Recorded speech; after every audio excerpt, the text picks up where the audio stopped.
کیسے ہیں آپ سب؟ خیریت ہے؟ الحمدللہ۔ انرجی ہونی چاہیے، میری ورکشاپ میں انرجی چاہیے، ٹھیک ہے انشاءاللہ۔ کیسے ہیں آپ سب؟ الحمدللہ ماشاءاللہ۔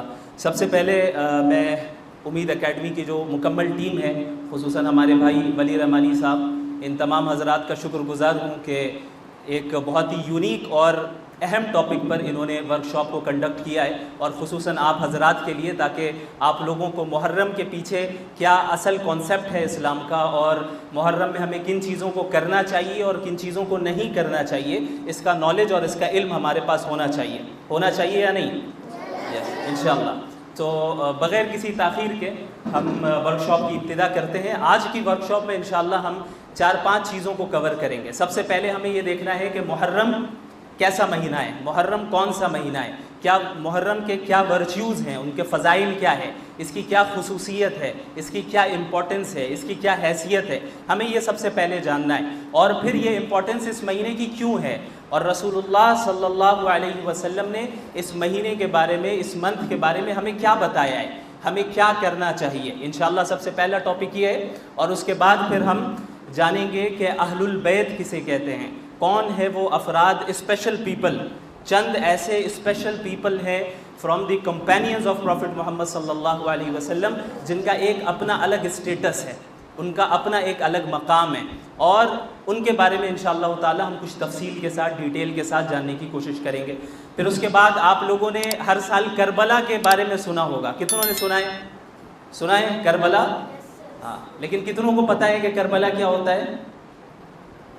ہاتھ نیچے چلے گئے، چلیں کوئی بات نہیں، آج انشاءاللہ سارے ہاتھ اٹھا دیں گے اس ورکشاپ کے بعد کہ کربلا کیا ہے، اور پھر اپنے گھر میں بھی جا کے بتائیں گے، اپنے فرینڈز کو بھی بتائیں گے، اور اپنے رشتہ داروں کو بھی بتائیں گے، کریں گے انشاءاللہ؟ ٹھیک ہے۔ پھر کربلا کے بعد انشاءاللہ ہم یہ بھی جانیں گے کہ کربلا سے ہمیں کیا لیسنز ملتے ہیں، وہ واقعہ کیا ہے، اس سے کیا لیسنز ملتے ہیں، اور اس کے بعد پھر محرم کے مہینے میں بہت سی بدعتیں ہیں، بہت سے انوویشنز ہیں، ان سے بچنا ہے۔ بدعت کسے کہتے ہیں، انوویشن کسے کہتے ہیں، ہم یہ سب جانیں گے آج انشاءاللہ تعالی۔ تو آگے بڑھتے ہیں۔ تو انٹروڈکشن ہو گیا، آگے اور کر لیں۔ چلیں، سب سے پہلے محرم۔ اچھا، اسلامک منتھس کتنے ہیں؟ 12 الحمدللہ۔ سب سے پہلا مہینہ کون سا ہے؟ محرم کا مہینہ ہے، ٹھیک ہے۔ اسلامک منتھس کے نام معلوم ہے آپ سب کو؟ بتائیے۔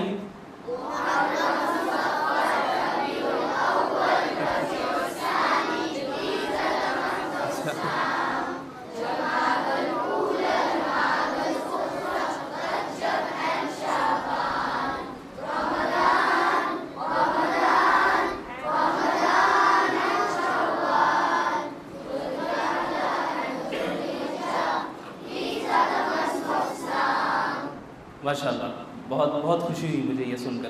اللہ آپ لوگوں کو جزائے خیر عطا فرمائے، آپ کے ٹیچرز کی محنتوں کو قبول فرمائے۔ تو سب سے پہلا مہینہ اسلام کا، جیسا آپ لوگوں نے بتایا، وہ کون سا ہے؟ محرم ہے۔ دیکھیں، یہ جو 12 منتھس کے نام ابھی آپ نے گنوائے، ان 12 منتھس میں سے 4 منتھس ایسے ہیں، 4 مہینے ایسے ہیں جن کو ہم عربک میں کہتے ہیں اشہر حرم۔ کیا کہتے ہیں؟ اشہر حرم۔ کیا کہتے ہیں؟ اشہر حرم کا مطلب ہوتا ہے سیکرڈ منتھس، مقدس مہینے، ایسے مہینے جن کی دوسرے مہینوں کے مقابلے میں زیادہ امپورٹنس ہے، زیادہ حیثیت ہے۔ وہ 4 مہینے کون سے ہیں؟ سب سے پہلا مہینہ محرم کا ہے۔ سب سے پہلا مہینہ کون سا ہے اشہر حرم میں؟ محرم، یہ اسلامی کیلنڈر کا فرسٹ منتھ ہے۔ دوسرا مہینہ رجب ہے۔ کون سا ہے دوسرا مہینہ؟ رجب، یہ بھی کیا ہے؟ اشہر حرم میں سے ہے، سیکرڈ منتھس میں سے ہے، اور یہ کون سا ہے؟ 7th منتھ ہے اسلامی کیلنڈر کا۔ تیسرا ہے ذوالقعدہ۔ کون سا مہینہ ہے؟ ذوالقعدہ، یہ 11th منتھ ہے اسلامی کیلنڈر کا، اور جو چوتھا مہینہ ہے وہ کون سا ہے؟ ذوالحجہ، یہ 12th منتھ ہے اسلامی کیلنڈر کا۔ تو یہ 4 مہینے ہیں جنہیں قرآن نے کیا کہا ہے؟ اشہر حرم۔ کیا کہا ہے اسلام نے؟ اشہر حرم۔ کون سے 4 مہینے ہیں؟ بہت اچھا، رجب نہیں کہنا ہے، کیا کہنا ہے؟ رجب۔ رجب نہیں، رجب، ٹھیک ہے۔ اچھا اب یہاں پہ کنفیوژن نہ ہو کہ رمضان کیا سیکریٹ ڈے ہے. رمضان کا جو مقام ہے وہ ان 4 مہینوں سے زیادہ ہے، وہ اور اس کا اسٹیٹس بلند ہے، اس کی حیثیت الگ ہے. لیکن ان 4 مہینوں کی حیثیت کیوں ہے اس طرح کی، یہ میں بتاتا ہوں. ان 4 مہینوں میں اللہ رب العالمین نے اس بات پر پابندی لگا دی تھی، مسلمانوں پر بھی اور غیر مسلموں پر تو پہلے سے یہ چیز چلی آ رہی تھی، وہ بھی اسے فالو کرتے تھے. مسلمانوں کو بھی یہ حکم ہوا کہ ان 4 مہینوں میں کسی سے جنگ نہیں کرنی ہے، وار نہیں ہونی چاہیے، چاہے جتنے بڑے دشمنوں کے ساتھ بھی ان 4 مہینوں میں وار رک جانی چاہیے، جنگ رک جانی چاہیے، چونکہ ان 4 مہینوں کی حیثیت ہے، اہمیت ہے اللہ کے نزدیک. قرآن کریم میں اللہ نے فرمایا ان عدت الشہور عند اللہ 12 شہرا فی کتاب اللہ، کہ اللہ کے نزدیک جو تاریخ ہے، جو مہینے ہیں سال کے، وہ 12 ہے، اور یہ آج سے نہیں ہمیشہ سے. منہا 4 حرم، اور ان 12 مہینوں میں سے 4 منث ایسے ہیں، 4 مہینے ایسے ہیں جو کہ حرم ہیں. حرم کا مطلب ہوتا ہے محترم ہے، قابل احترام ہے، جس کی رسپیکٹ ہونی چاہیے، جس کی تعظیم کی جانی چاہیے، جس میں آگے اللہ نے فرمایا کہ فَلَا تَظْلِمُوا فِيهِنَّ أَنفُسَكُمْ، ان 4 مہینوں میں اپنے اوپر ظلم نہ کرنا. تو ان 4 مہینوں میں اپنے اوپر ظلم نہ کرنے کا مطلب کیا ہے؟ سب سے پہلی چیز کہ ان 4 مہینوں میں کسی بھی طرح کی جنگ اور وار نہیں ہونی چاہیے. دوسری چیز، عام مہینوں میں گناہ کرنا یہ بھی غلط بات ہے، غلط ہے کہ نہیں ہے؟ پورے سال گناہ نہیں کرنا چاہیے، لیکن ان 4 مہینوں میں گناہ کرنے کی حیثیت اور بڑھ جاتی ہے کہ ان 4 مہینوں میں اگر گناہ کیے جائیں تو زیادہ گناہ ملتا ہے، زیادہ برائی کی بات ہوتی ہے یہ. اسی طریقے سے ان 4 مہینوں میں جو نیکی کا کام کیا جائے وہ دوسرے مہینوں کے مقابلے میں زیادہ ریوارڈ والا کام ہوتا ہے، زیادہ اچھا کام ہوتا ہے، جس میں اللہ رب العالمین ہمیں زیادہ نعمت اور جو ہے اس کا اجر دیتا ہے. تو اس طریقے سے محرم کا مہینہ ان 4 مہینوں میں سے پہلا مہینہ ہے. تو اس کی امپورٹنس آپ کو سمجھ میں آ رہی ہے کہ یہ اشہر حرم میں سے سب سے پہلی چیز محرم الحرام کا مہینہ، جو اسلامک کیلنڈر کا سب سے پہلا مہینہ ہے، وہ اشہر حرم میں سے ہے. کس سے ہے؟ چلیں آگے چلیں. اچھا، محرم الحرام کے تو پورے مہینے کی امپورٹنس ہے، وہ اس حیثیت سے کہ پورا مہینہ ڈے 1 سے لے کر لاسٹ ڈے تک محرم کا جو ہوگا وہ سب کیا ہے؟ مقدس مہینے میں اس کا شمار ہوتا ہے. لیکن پورے محرم الحرام میں جو 10th آف محرم ہے، جو محرم الحرام کی 10ویں تاریخ ہے، 10th آف محرم ہے، جسے ہم کیا کہتے ہیں معلوم ہے کسی کو؟ عاشورہ. کیا کہتے ہیں؟ زور سے کیا کہتے ہیں؟ عاشورہ کہتے ہیں. عاشورہ کا مطلب کیا ہوتا ہے؟ عاشورہ کا مطلب ہوتا ہے 10ویں تاریخ. عاشورہ کا مطلب ہوتا ہے 10واں دن یا 10ویں تاریخ. 10واں دن یا 10ویں تاریخ، اس کا مطلب ہوتا ہے عاشورہ. تو محرم الحرام کا عاشورہ، اس کا مطلب 10th ڈے آف محرم، ٹھیک ہے، جو 10ویں تاریخ ہے محرم کی، اسے ہم عاشورہ کہتے ہیں. تو اس دن کی، پورے محرم کے مہینے میں اس دن کی سب سے زیادہ اہمیت ہے. اس دن کی کیا ہے؟ سب سے زیادہ اہمیت ہے، اور اس کے پیچھے کئی ساری وجوہات ہیں. سب سے پہلی وجہ کیا ہے؟ سب سے پہلی ریزن کہ اس کا جو ہے ایک ہسٹوریکل سگنیفیکنس بھی ہے، اس کی ایک تاریخی حیثیت ہے. وہ کیا ہے؟ ہسٹری میں آپ لوگوں نے، اسلامک ہسٹری اگر پڑھا ہے آپ لوگوں نے تو فرعون کے بارے میں پڑھا ہوگا. جانتے ہیں حضرت موسیٰ کو؟ جانتے ہیں فرعون کون تھا؟ ہاں، ابلیس تھا. ہاں، مصر کا، ایجپٹ کا بادشاہ، ابلیس کی طرح ہی تھا وہ بھی، آپ نے ایک حیثیت سے صحیح کہا ہے. تو فرعون جو ہے ایجپٹ کا بادشاہ تھا، کنگ تھا، ایجپٹ مصر کا بادشاہ تھا. اور حضرت موسیٰ علیہ السلام کون تھے؟ اللہ کے نبی تھے، پروفٹ تھے، اور بہت بڑے پروفٹ تھے. ان کو اللہ رب العالمین نے کون سی کتاب دی تھی؟ تورات. صحیح، تورات. کون سی کتاب دی تھی؟ تورات. ان کی قوم کا کیا نام تھا؟ بنی اسرائیل. بہت اچھا. کیا نام تھا؟ حضرت موسیٰ کی قوم کا کیا نام تھا؟ انہیں کون سی کتاب دی گئی تھی؟ تورات. ٹھیک ہے. اور کس بادشاہ کے پاس بھیجا گیا تھا اسلام کی دعوت دینے؟ فرعون. ٹھیک ہے، چلیں. تو اب اوپر رہنے دیں، کہاں گیا؟ ہاں ٹھیک ہے. تو مصر کے بادشاہ نے کیا کیا؟ حضرت موسیٰ کی دعوت کو ریجیکٹ کر دیا، اور حضرت موسیٰ اور ان کی قوم پر وہ ہمیشہ سے ظلم و زیادتی کرتا تھا، اور بہت زیادہ انہیں اپریسڈ بنا کر رکھا تھا. اور وہ چاہتا تھا، وہ یہ دعویٰ کرتا تھا کہ میں تمہارا سب سے بڑا خدا ہوں، علیاذ باللہ. اور اپنی قوم کو اور تمام لوگوں کو کیا کہتا تھا کہ میں مصر کا کنگ ہوں، لہٰذا میری عبادت کرو، مجھے ورشپ کرو. لیکن ہمیں معلوم ہے ایز اے مسلم کہ عبادت کس کی ہوتی ہے؟ صرف ایک اللہ کی، کسی اور کی نہیں ہوتی. کسی گورنمنٹ کی عبادت نہیں ہوتی، کسی حاکم کی عبادت نہیں ہوتی، کسی بزرگ کی عبادت نہیں ہوتی، کسی عالم کی عبادت نہیں ہوتی، کسی نبی کی عبادت نہیں ہوتی. عبادت ہوتی ہے تو کس کی ہوتی ہے؟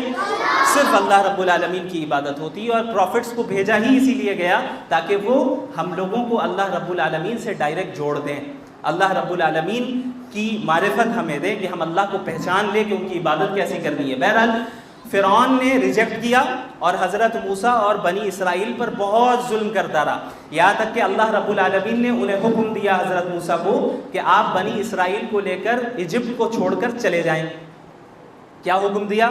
کہ ایجپٹ کو چھوڑ کر چلے جائیں. لیکن اور خاموشی کے ساتھ رات کے وقت حضرت موسیٰ علیہ السلام بنی اسرائیل کو لے کے نکل جاتے ہیں. چونکہ فرعون کی جو حکومت تھی، اس کی جو گورنمنٹ تھی، وہ انہیں باہر نکلنا نہیں دینا چاہ رہے تھے. چونکہ بنی اسرائیل سے وہ اپنا کام کروایا کرتے تھے، بنی اسرائیل کو اپنا نوکر بنایا ہوا تھا، غلام بنایا ہوا تھا. تو یہ سب چھوڑ کر جانے لگے. چلتے چلتے ایسا ہوا کہ فرعون کو خبر لگ گئی کہ حضرت موسیٰ علیہ السلام اپنی قوم بنی اسرائیل کو لے کر مصر سے بھاگ رہے ہیں، جا رہے ہیں اور اس ہماری حکومت کے دائرے سے باہر نکلنا چاہ رہے ہیں. تو فرعون نے کیا کیا؟ اپنی فوج کے ساتھ حضرت موسیٰ اور بنی اسرائیل کا پیچھا کیا. حضرت موسیٰ اور ان کی قوم بنی اسرائیل آگے آگے چلتی رہی اور بھاگنے کی کوشش کرتی رہی. چونکہ مظلوم تھے وہ، اپنی جان بچانی تھی انہیں، ان کا فرض تھا. اور فرعون اور اس کا جو لشکر اور اس کی جو آرمی تھی وہ کیا کرنے لگی؟ ان کا پیچھا کرنے لگی. یہاں تک کہ حضرت موسیٰ علیہ السلام اور بنی اسرائیل ایک سمندر تک پہنچتے ہیں جسے آج ریڈ سی کہا جاتا ہے. ٹھیک ہے، تو وہاں پہنچتے ہیں اور پیچھے فرعون بھی آ چکا ہوتا ہے، فرعون کی آرمی موجود ہوتی ہے. اب آگے تو راستہ ہے نہیں، آگے جائیں گے تو سمندر میں ڈوب جانا ہوگا. اور پیچھے فرعون کھڑا ہے، پیچھے فرعون کی آرمی اور پولیس اور سارے سب کچھ کھڑے ہیں، پوری فوج کھڑی ہے وہاں پہ جو انہیں پکڑ کر سزا دینے والی ہے. تو اب کیا ہوا؟ اللہ رب العالمین نے حضرت موسیٰ کو حکم دیا، وَأَوْحَيْنَا إِلَى مُوسَىٰ أَنِ اضْرِب بِّعَصَاكَ الْبَحْرَ. ہم نے موسیٰ کو حکم دیا کہ آپ کے پاس جو لاٹھی ہے، آپ کے پاس جو عصا ہے، عصا کسے کہتے ہیں؟ لاٹھی کو. اس لاٹھی کو سمندر پر ماریں، اللہ آپ کے لیے راستہ نکالے گا. اور جب حضرت موسیٰ نے ایسا کیا تو ایک میریکل اور ایک معجزہ اللہ نے اپنے حکم سے، اپنی قدرت سے، اپنی پاور سے دکھایا کہ سمندر کے 2 حصے اس طریقے سے ہو گئے. سمندر کے 2 حصے ہو گئے اور بیچ سے راستہ نکل گیا. بنی اسرائیل اور حضرت موسیٰ اسی راستے سے، اسی طرح کے کسی راستے سے، یہ اس کی تصویر نہیں ہے، یہ آپ کو سمجھانے کے لیے. تو اس راستے سے پار ہو گئے. اور پھر فرعون بھی پیچھا کرنے لگا، اس کی فوج بھی پیچھا کر رہی تھی، وہ لوگ بھی اسی راستے پہ آ گئے. لیکن جب حضرت موسیٰ اور بنی اسرائیل سمندر کو پار کر چکے تھے تو اللہ رب العالمین نے اس سمندر کو واپس ملا دیا. اور کیا ہوا؟ فرعون اور اس کا لشکر اور اس کی آرمی وہیں پر ڈوب کر سارے کے سارے مر گئے اور جہنم چلے گئے. تو یہ ایک بہت بڑا واقعہ ہے کہ نہیں؟ ایسا تو ہوتا نہیں ہے. کیا کسی نے دیکھا ہے سمندر کو 2 حصے میں ہوتے ہوئے؟ نہیں دیکھا ہے. کیوں؟ کیونکہ یہ میریکل ہے. میریکل کہتے ہی ہیں ایسی چیز کو جو کہ عام طور پر پیش نہیں آتی ہے، جو لاز آف نیچر کے خلاف ہوں. لاز آف نیچر کا تقاضا یہ تھا کہ سمندر اس طریقے سے 2 حصے میں نہیں ہو سکتا. سائنس آپ کو یہی بتائے گی کہ سمندر اس طریقے سے 2 حصے میں نہیں جا سکتا. بیچ سے راستہ نکل جائے اور پھر حضرت موسیٰ نکل جائے اور بنی اسرائیل نکل جائیں اور پھر بیچ میں جب فرعون پہنچے تبھی سمندر مل جائے اور مر جائے. سائنس کے اصولوں کے تحت ایسا نہیں ہو سکتا. کیوں؟ کیونکہ سائنس کا تعلق لاز آف نیچر کو سمجھنے سے ہے. اور میریکل اور معجزہ کہتے ہی ہیں اس چیز کو جو لاز آف نیچر کے خلاف ہو. سمجھ میں آئی بات؟ معجزہ کسے کہتے ہیں؟ لاز آف نیچر کے خلاف ہو. کوئی ایسی چیز آ جائے، کوئی ایسی چیز اللہ رب العالمین ظاہر کر دے جو عام طور پر پیش نہیں آتی ہے. تبھی تو سمجھ میں آئے گا کہ ہاں بھائی یہ شخص نبی ہیں، کہ انہوں نے اللہ کے حکم سے ایسا کام ان کے اشارے سے یا ان کے ذریعے اللہ نے کروایا کہ جو کہ عام طور پہ پیش نہیں آتا ہے. تو بہرحال یہ جو اتنا بڑا واقعہ ہوا، یہ جو معجزہ اور میریکل پیش آیا، یہ کس دن آیا تھا؟ یہ 10 محرم کے دن ہی ہوا تھا. 10 محرم کے دن ہوا تھا. اس سے ہمیں اس دن کی حیثیت پتہ چلتی ہے. نیکسٹ پیج میں جائیں. اچھا، اللہ کے رسول صلی اللہ علیہ وسلم پہلے مکہ المکرمہ میں رہتے تھے، معلوم ہے آپ لوگوں کو؟ پھر آپ صلی اللہ علیہ وسلم نے ہجرت کی، ہجرت کر کے کہاں چلے گئے؟ مدینہ المنورہ. زور سے پیچھے آواز نہیں آ رہی ہے، کہاں گئے؟ مدینہ، المدینہ المنورہ. وہاں پر جب آپ صلی اللہ علیہ وسلم تشریف لائے تو آپ کو معلوم ہونا چاہیے کہ یہ جو 10 محرم کا روزہ ہے، 10 محرم کے دن روزہ رکھنے کا اللہ کے نبی نے حکم دیا یا اس کی ترغیب دی، یہ رمضان کے روزوں سے پہلے فرض تھا، کمپلسری تھا. جب تک رمضان کے روزے فرض نہیں ہوئے تھے تب تک ہر مسلمان کے لیے یہ کمپلسری تھا کہ 10 محرم کے دن وہ روزہ رکھے. ٹھیک ہے. پھر جب اللہ رب العالمین نے رمضان کے پورے مہینے میں روزہ رکھنے کو فرض قرار دیا تو کیا ہوا کہ پھر اب یہ فرض باقی نہیں رہا، یہ محض سنت رہی، جو چاہے رکھے اور جو چاہے نہ رکھے. تو جب مدینۃ المنورہ میں اللہ کے رسول صلی اللہ علیہ وسلم آتے ہیں تو وہاں پر پہلے سے کچھ یہودی تھے، ٹھیک ہے، وہ بھی اس دن روزہ رکھتے تھے اور وہ یہ کہتے تھے کہ بھئی چونکہ اس دن اللہ رب العالمین نے حضرت موسیٰ اور بنی اسرائیل کو فرعون سے بچا لیا، سمندر کے پار کروا دیا، تو اس کے شکر کے طور پر اللہ رب العالمین کا شکر ادا کرنے کے لیے ہم جو ہے اس دن روزہ رکھتے ہیں. تو آپ صلی اللہ علیہ وسلم نے کیا فرمایا؟ انہوں نے فرمایا کہ حضرت موسیٰ کے ہم زیادہ مستحق ہیں، یعنی حضرت موسیٰ کے اصل فالوورز کون ہیں؟ وہ تو ہم ہیں، وہ مسلمان ہیں جو حضرت موسیٰ کو بھی مانتے ہیں، حضرت عیسیٰ کو بھی مانتے ہیں اور پروفٹ محمد صلی اللہ علیہ وسلم کو بھی مانتے ہیں اور تمام پروفٹس کو مانتے ہیں. ایک مسلمان ہر نبی ہر پروفٹ پر ایمان رکھتا ہے کہ نہیں؟ لیکن جو یہودی ہیں وہ حضرت عیسیٰ کو پروفٹ نہیں مانتے، وہ حضرت محمد صلی اللہ علیہ وسلم کو پروفٹ نہیں مانتے. جو کرسچنز ہیں وہ حضرت موسیٰ کو پروفٹ مانتے ہیں، حضرت عیسیٰ کو پروفٹ مانتے ہیں، لیکن محمد الرسول اللہ صلی اللہ علیہ وسلم کو پروفٹ نہیں مانتے. تو پوری دنیا میں صرف مسلمان ہیں جو تمام پروفٹس پر، سارے پروفٹس پر ایمان رکھنے والی قوم ہے. تو ہم تو سب پر ایمان رکھتے ہیں. تو جو یہودی تھے انہوں نے کیا کیا؟ انہوں نے حضرت موسیٰ کے دین میں تبدیلی پیدا کر دی، اس میں چینجنگ کر دی، اپنی طرف سے چیزوں کو ایڈ کرتے رہے اور ایک الگ ہی دین بنا دیا انہوں نے. لیکن ہم کس دین پر ہیں؟ اسی دین پر ہیں جو حضرت موسیٰ لے کر آئے تھے. ہم اسی دین پر ہیں جس کی دعوت حضرت عیسیٰ نے دی تھی اور جسے کمپلیٹ محمد الرسول اللہ صلی اللہ علیہ وسلم نے کیا ہے. تو حضرت موسیٰ حقیقت میں کس کے پروفٹ ہیں؟ ہمارے پروفٹ ہیں. تو ہم اس دن روزہ رکھنے کے زیادہ حقدار ہیں. تو رسول اللہ صلی اللہ علیہ وسلم نے فرمایا کہ اس دن ہم روزہ رکھیں گے. آپ صلی اللہ علیہ وسلم نے 10 محرم کے دن روزہ رکھا. لیکن ایک چیز یہاں پہ آپ کو معلوم ہونی چاہیے کہ چونکہ یہودی بھی 10 محرم کے دن روزہ رکھتے تھے اور مسلمان بھی رکھتے تھے، لیکن اللہ کے نبی صلی اللہ علیہ وسلم کو یہ بات پسند نہیں تھی کہ مسلمان کچھ ایسا عمل کریں یا کوئی ایسی صورت اختیار کریں جو دوسری کمیونٹیز سے ملتی جلتی ہو. مسلمانوں کے اعمال، مسلمانوں کے افکار، مسلمانوں کے جو کام ہوتے ہیں، ایکشنز ہوتے ہیں، وہ اس طرح کے ہونے چاہیے جو انہیں دوسرے کمیونٹیز سے ڈفرینشیٹ کرنا ہمارے لیے آسان ہو جائے کہ ہاں بھائی دیکھ کے سمجھ میں آ جائے یہ مسلمان ہے. مسلمان وہ کام نہیں کرتا جو یہودی کرتے ہیں، مسلمان وہ کام نہیں کرتا جو کرسچنز کرتے ہیں یا کوئی اور کرتا ہے. مسلمان اسلام کو فالو کرتے ہیں، ان کا اپنا کلچر ہے، ان کی اپنی تہذیب ہے، ان کی اپنی اسلام کی تعلیمات ہے. تو رسول اللہ صلی اللہ علیہ وسلم نے یہ فرمایا کہ اگر اگلے سال میں زندہ رہا، اگلے سال باحیات رہا، تو میں 10 محرم کے ساتھ ساتھ اس سے ایک دن پہلے یعنی 9 محرم کے دن بھی روزہ رکھوں گا، تاکہ 2 روزے ہو جائیں اور یہ فرق ہو جائے دوسری کمیونٹی کے درمیان اور ہمارے درمیان کہ دوسری کمیونٹی ایک دن روزہ رکھ رہی ہے، ہم سیم ڈے اگرچہ رکھ رہے ہیں لیکن ہم ایک دن اور ایکسٹرا رکھ رہے ہیں، تو فرق ہو گیا نا. ہم 2 دن رکھ رہے ہیں، دوسرے کتنے دن رکھ رہے ہیں؟ ایک دن رکھ رہے ہیں. تو اب اس سے ہمیں ایک امپورٹنٹ چیز پتہ چلتی ہے. وہ کیا؟ وہ یہ 2 امپورٹنٹ چیز کیا بتائیے؟ ہاں 2 دن رکھتے ہیں. اس میں ایک امپورٹنٹ چیز جو ہمیں یہ پتہ چل رہی ہے وہ یہ ہے کہ ہمارے ایکشنز اور ہم جو کچھ بھی زندگی گزارتے ہیں، ہماری جو لائف اسٹائل ہونی چاہیے وہ مسلمانوں والی لائف اسٹائل ہونی چاہیے. ہماری ایسی لائف اسٹائل ہونی چاہیے جو ہمیں دوسری کمیونٹیز سے ممتاز کر دے. سمجھ میں آ جائے کہ ہاں یہ مسلمان ہے. مسلمان وہ کام نہیں کرتے جو غیر کرتے ہیں، جو نان مسلمز کرتے ہیں. سمجھ میں آئی بات؟ مثال کے طور پہ آپ میں سے برتھ ڈے پارٹی کتنے لوگ کرتے ہیں بتائیں؟ نہیں کرتے. ماشاءاللہ، بہت اچھا بہت اچھا. تو یہ برتھ ڈے پارٹیز ہیں، اینیورسریز ہیں، یہ ساری وہ رواج ہیں، وہ ساری چیزیں ہیں جو مسلمانوں کے کلچر سے تعلق نہیں رکھتی. اس کا تعلق کس سے ہے؟ ویسٹرن کلچر سے، جو غیروں کا کلچر ہے. تو اسی حدیث سے ہمیں پتہ چلتا ہے کہ اس بات کی کتنی زیادہ امپورٹنس ہے کہ ہم اپنے کلچر پر فخر کریں، اپنی تہذیب پر قائم رہے، اور دوسروں کی تہذیب، دوسروں کے کلچر اور دوسروں کے لائف اسٹائل کو نہ اختیار کریں. سمجھ میں آئی بات؟ کلیئر ہے؟ زور سے بتائیں.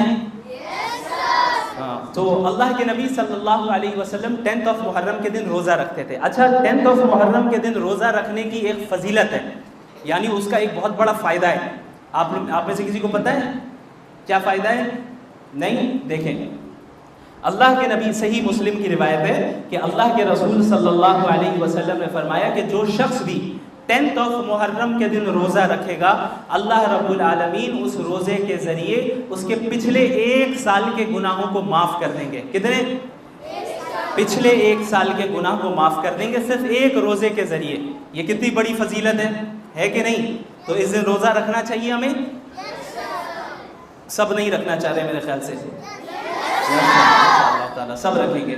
10 محرم کے دن روزہ رکھنا پچھلے 1 سال کے گناہ کو معاف کر دیتا ہے. آگے چلیں. اچھا، محرم الحرام کے اسی 10 تاریخ میں 10ویں دن عاشورہ کے دن کیا کہتے ہیں اس 10ویں تاریخ کو؟ عاشورہ کے دن ایک اور بہت بڑا واقعہ پیش آیا. ایک بہت بڑی مصیبت اسلام کے ماننے والوں یعنی مسلمانوں پر واقع ہوئی. وہ اس کا تعلق کربلا سے ہے کہ کربلا میں حضرت حسین رضی اللہ عنہ کو شہید کیا گیا، اور وہ اسی دن کیا گیا. یعنی جو کربلا کے دن حضرت حسین شہید ہوئے وہ کس دن ہوئے؟ 10 محرم عاشورہ کے دن ہی. تو اس پہ ڈیٹیل میں جانے سے پہلے ہمیں سمجھنا ہوگا کہ حضرت حسین کی کیا اہمیت ہے اور حضرت حسین کون ہے اور اہل البیت کسے کہتے ہیں. یہ کیا لکھا ہے؟ اہل البیت. کیا کہتے ہیں؟ اہل البیت کسے کہتے ہیں معلوم ہے؟ ہاں بتائیے. بہت اچھا. اللہ کے نبی صلی اللہ علیہ وسلم کے جو گھر والے ہیں، فیملی ممبرز ہیں، انہیں کیا کہتے ہیں؟ زور سے بتائیے کیا کہتے ہیں؟ رسول اللہ صلی اللہ علیہ وسلم کے فیملی ممبرز کو کیا کہتے ہیں؟ اہل البیت. بہت اچھا. تو اہل البیت، جیسا کہ میں نے بتایا کہ صحابہ کسے کہتے ہیں؟ کس کو معلوم ہے؟ ہاں بتائیے آپ. کمپینینز کا مطلب؟ ہاں ٹھیک ہے، قریب پہنچے آپ. میں آپ کو ایک ڈیفینیشن بتا رہا ہوں. صحابہ کسے کہتے ہیں؟ صحابی کسے کہتے ہیں؟ وہ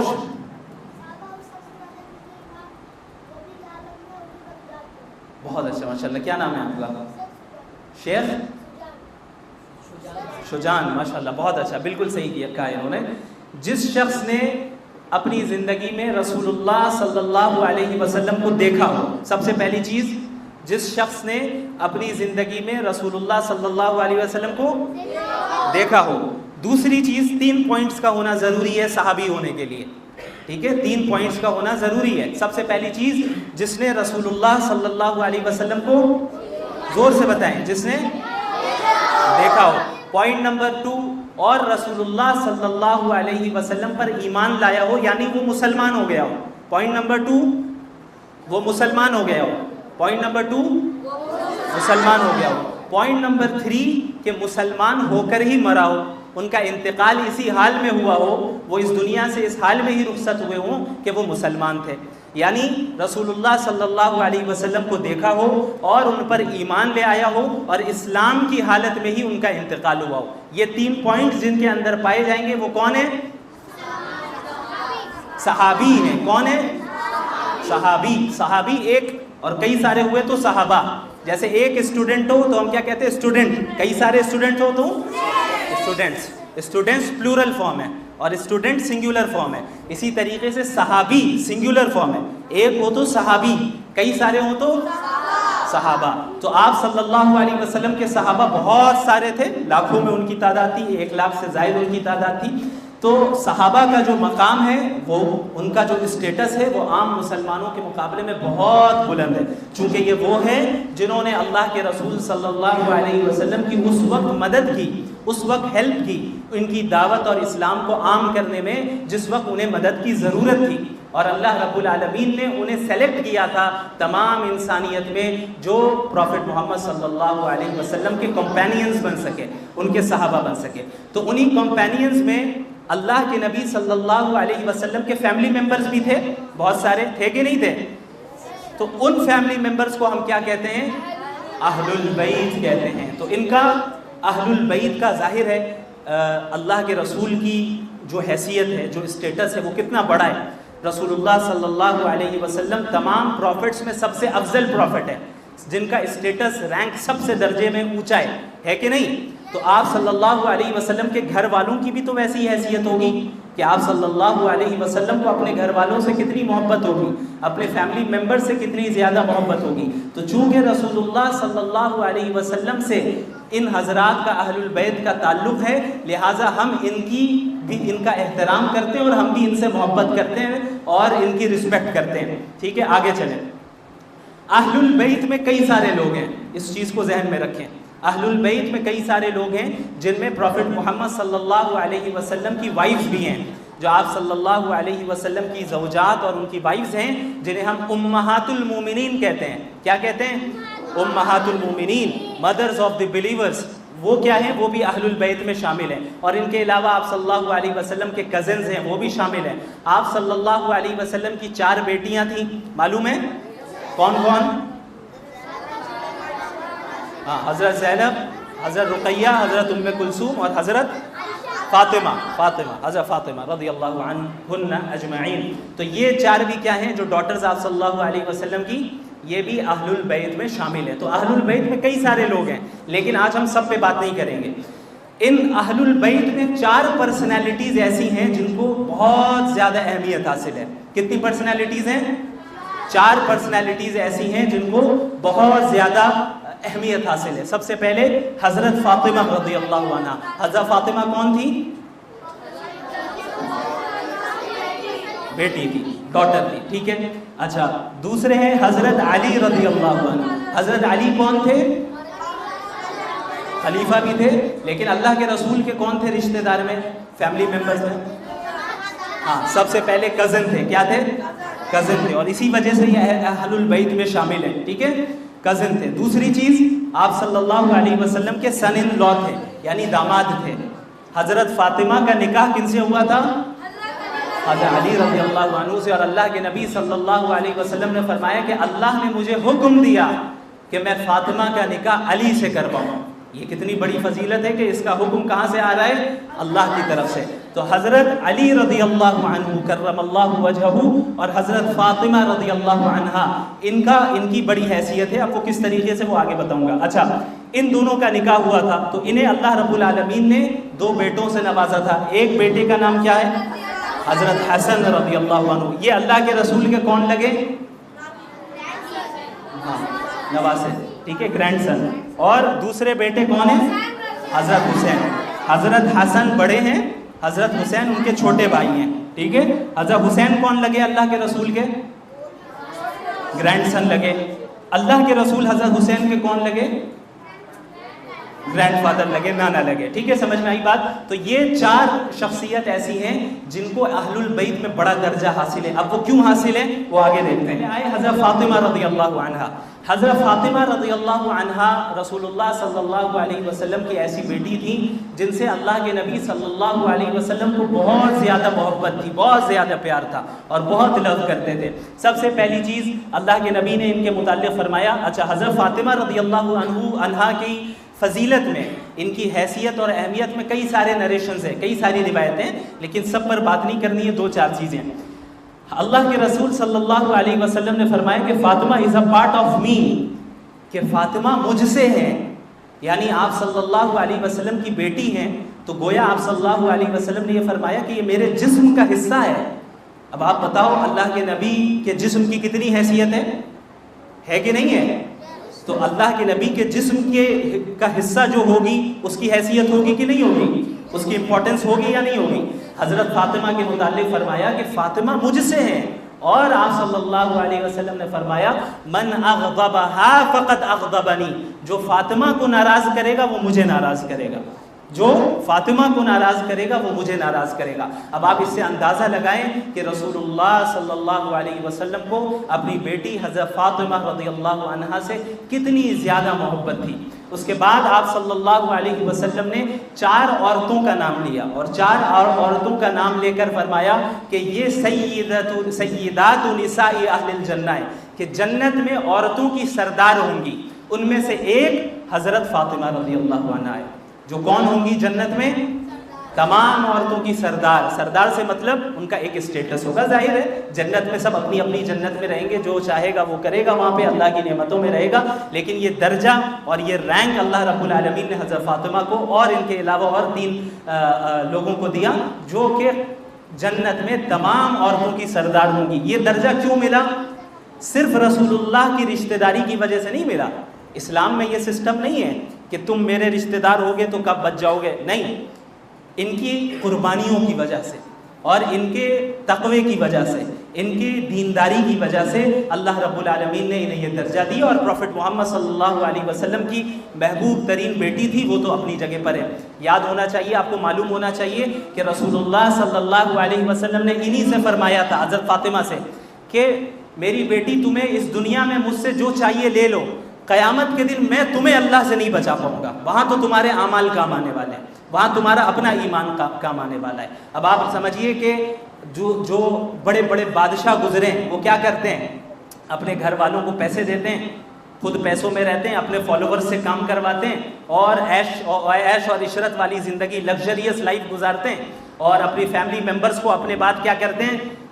میں مرا تو تم سنبھال لینا، وہ مرا تو تم سنبھالنا۔ تو اس طریقے سے وہ ایک جو بادشاہت والا نظام ہوتا ہے وہ چلتا ہے، لیکن اسلام اس چیز کو پسند نہیں کرتا۔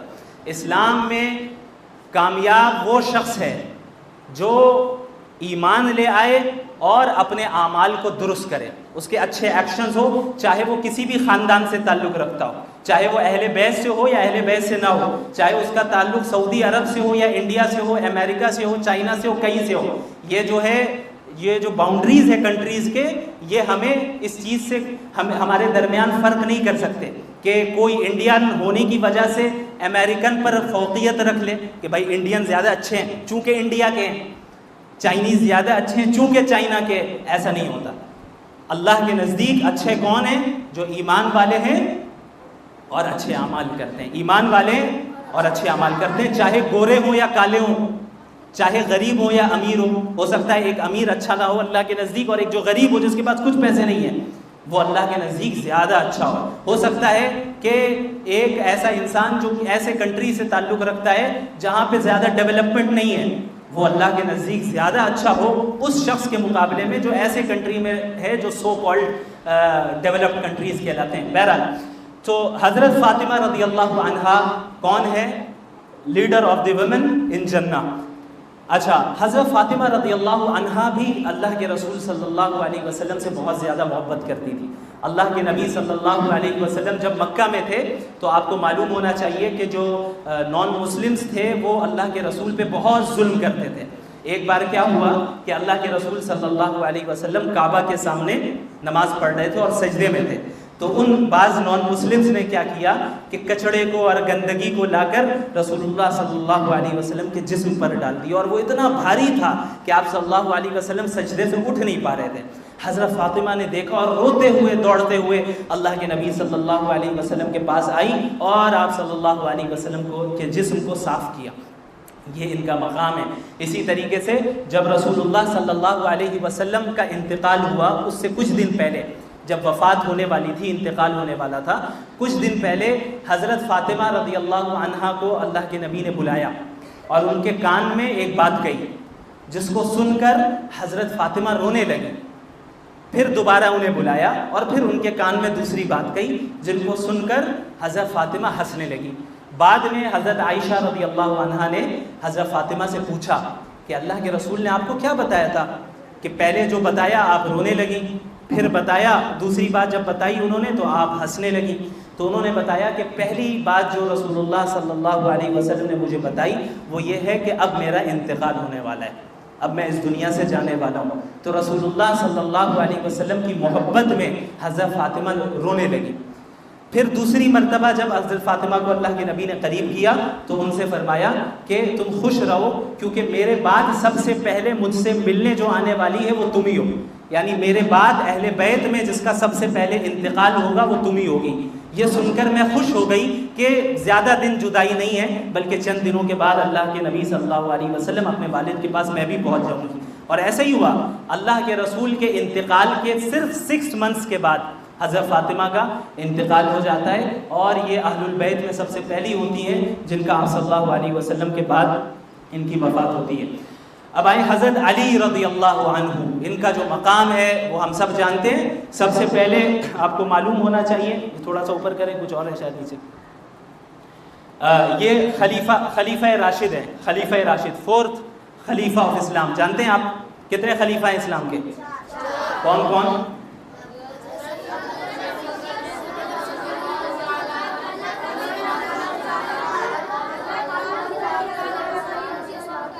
سمجھ نہیں آیا مجھے، جی بتائیے۔ ہاں انہو، ہاں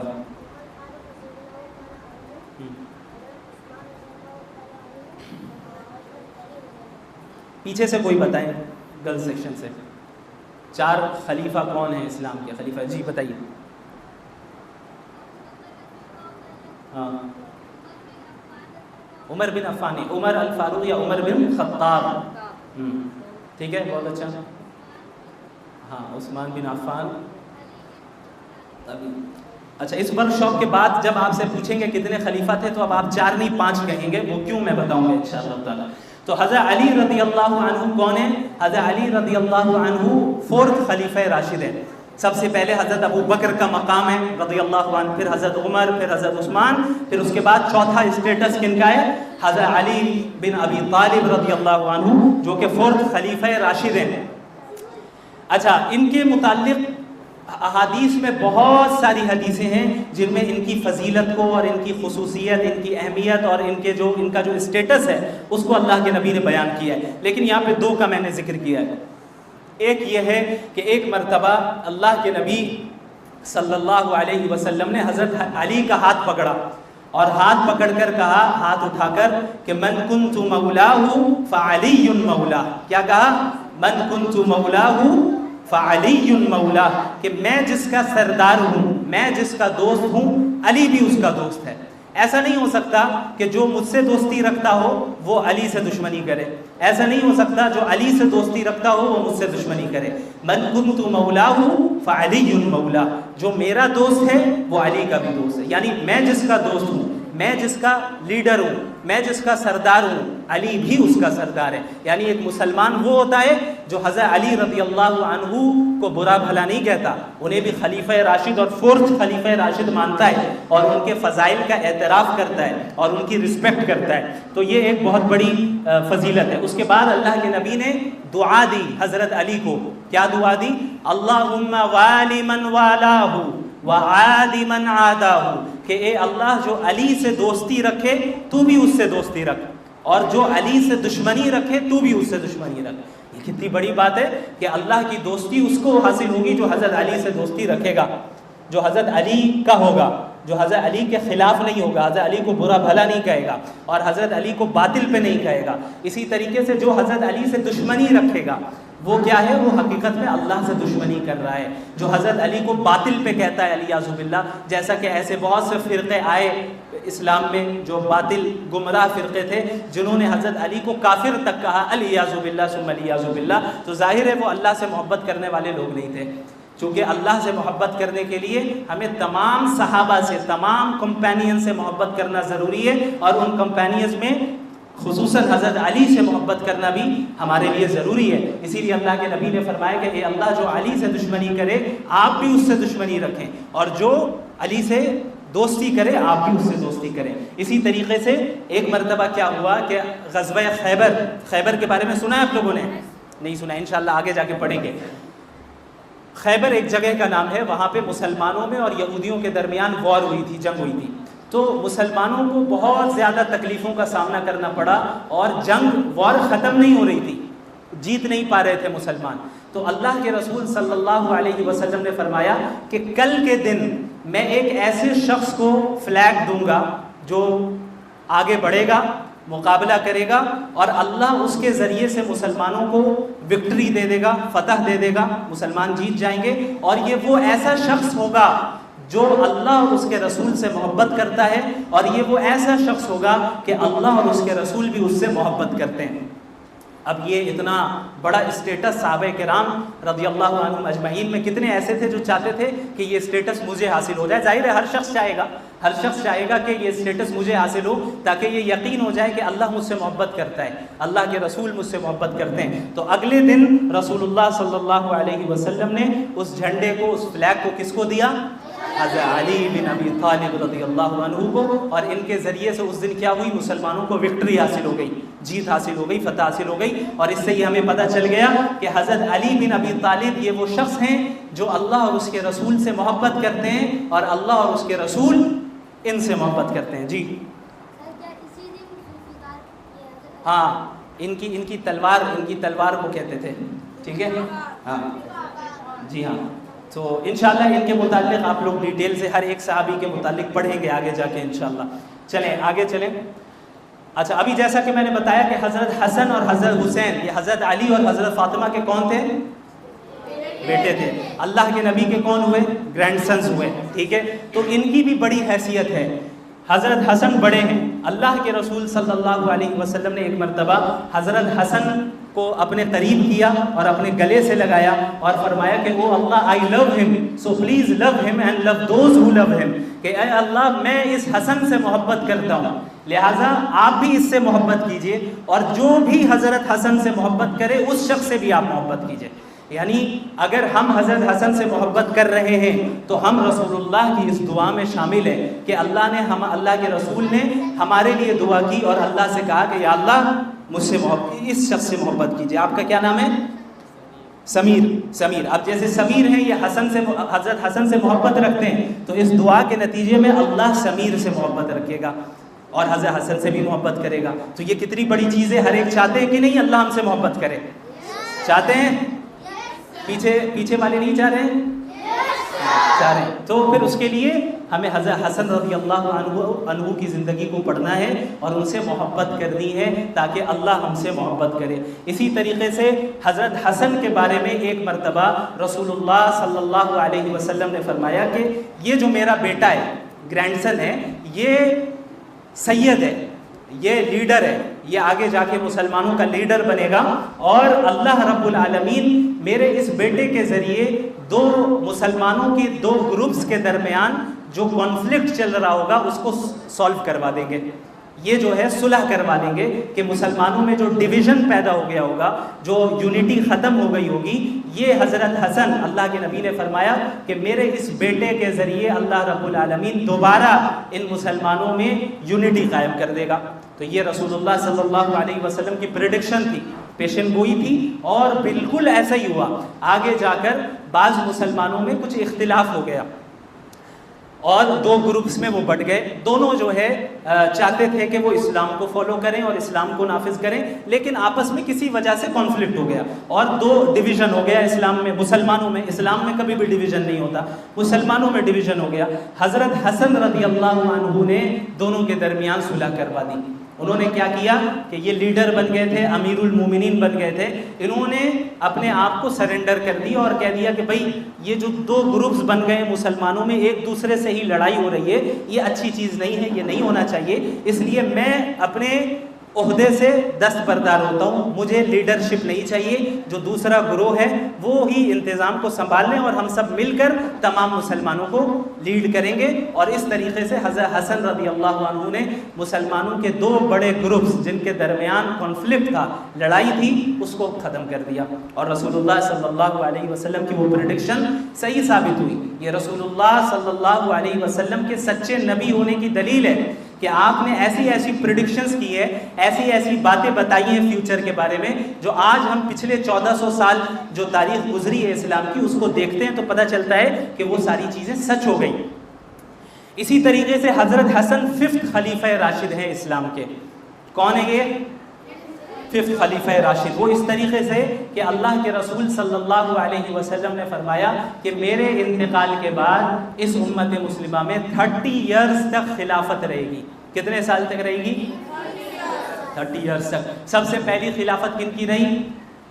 حضرت ابو بکر رضی اللہ عنہ کی، دوسری حضرت عمر فاروق رضی اللہ عنہ، تیسری عثمان رضی اللہ عنہ، چوتھی حضرت علی۔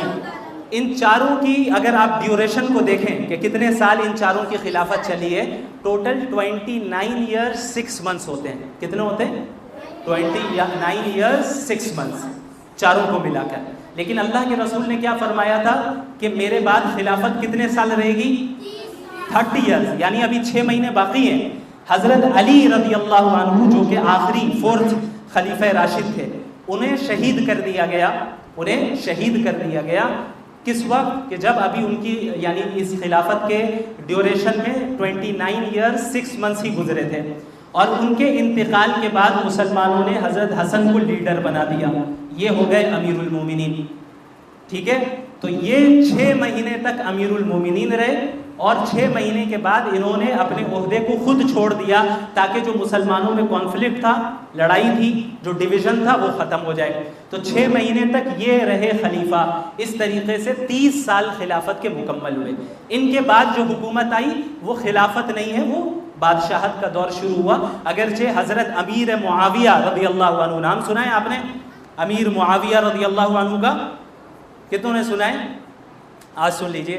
حضرت امیر معاویہ رضی اللہ عنہ حضرت حسن کے بعد تمام مسلمانوں کے لیڈرز رہے۔ وہ بھی صحابی رسول ہیں، کمپینینز میں سے ہیں رسول اللہ صلی اللہ علیہ وسلم کے، اور ان کی عزت، ان کا احترام کرنا اسی طرح ضروری ہے جس طریقے سے تمام صحابہ کی عزت کرنا اور احترام کرنا ضروری ہے۔ تو یہ ہوا معاملہ حضرت حسن کا۔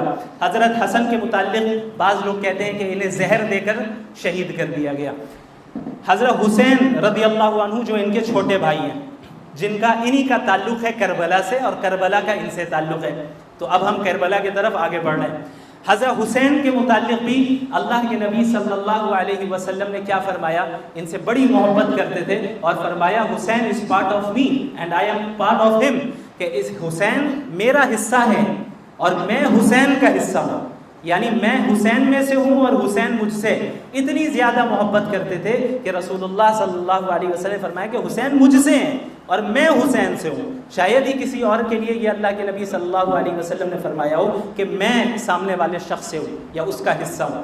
ایسی کمی فضیلت ہے، اور حضرت حسین کو یہ حاصل ہے۔ اور اللہ کے نبی صلی اللہ علیہ وسلم نے ان لوگوں کو بھی دعا دی جو حضرت حسین کو محبت کرتے ہیں، اور فرمایا کہ یا اللہ جو حضرت حسین سے محبت کرے آپ بھی اس سے محبت کیجئے۔ تو آپ سب حضرت حسین سے محبت کرتے ہیں؟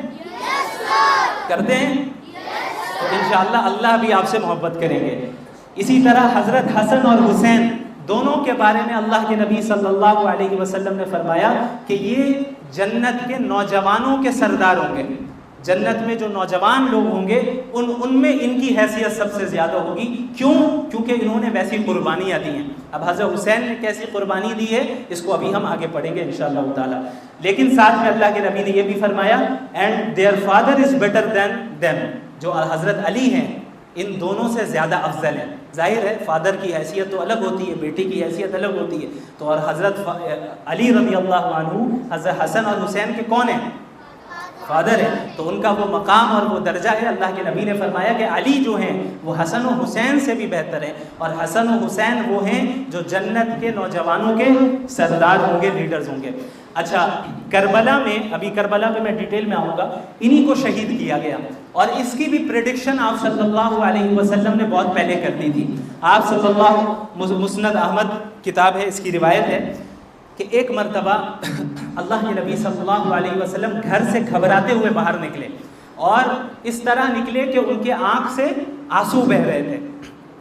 تو بعض روایتوں میں ہے کہ حضرت ام سلمہ رضی اللہ عنہا، اور بعض روایتوں میں ہے کہ حضرت عائشہ رضی اللہ عنہا، انہوں نے فوراً اللہ کے نبی سے سوال کیا کہ یا رسول اللہ آپ کیوں گھبرائے ہوئے ہیں اور آپ کیوں رو رہے ہیں، آپ کے آنکھوں سے آنسو کیوں نکل رہے ہیں؟ تو اللہ کے رسول صلی اللہ علیہ وسلم نے فرمایا کہ ابھی میرے پاس ایک ایسا فرشتہ آیا جو اس سے پہلے کبھی میرے پاس نہیں آیا تھا، اور اس نے مجھ سے یہ کہا کہ آپ کا یہ جو نواسا ہے، یہ جو گرینڈ سن ہے حضرت حسین، اسے فلاں جگہ پہ قتل کر دیا جائے گا، کیا آپ چاہتے ہیں اس جگہ کی مٹی کو دیکھنا چاہتے ہیں؟ تو اللہ کے نبی نے فرمایا میں نے اس فرشتے سے کہا کہ آپ مجھے اس جگہ کی مٹی دکھائیے، تو وہ جو فرشتہ تھا اس نے اس جگہ کی مٹی کو لا کر رسول اللہ کے سامنے رکھا اور دکھایا کہ یہ وہ ریڈ سوئل ہے جہاں پہ ان کا خون بہے گا، اور یہ جو آپ کا محبوب نواسا ہے جس سے آپ اتنی محبت کرتے ہیں، انہیں قتل کر دیا جائے گا، اور قتل کرنے والے کون ہوں گے؟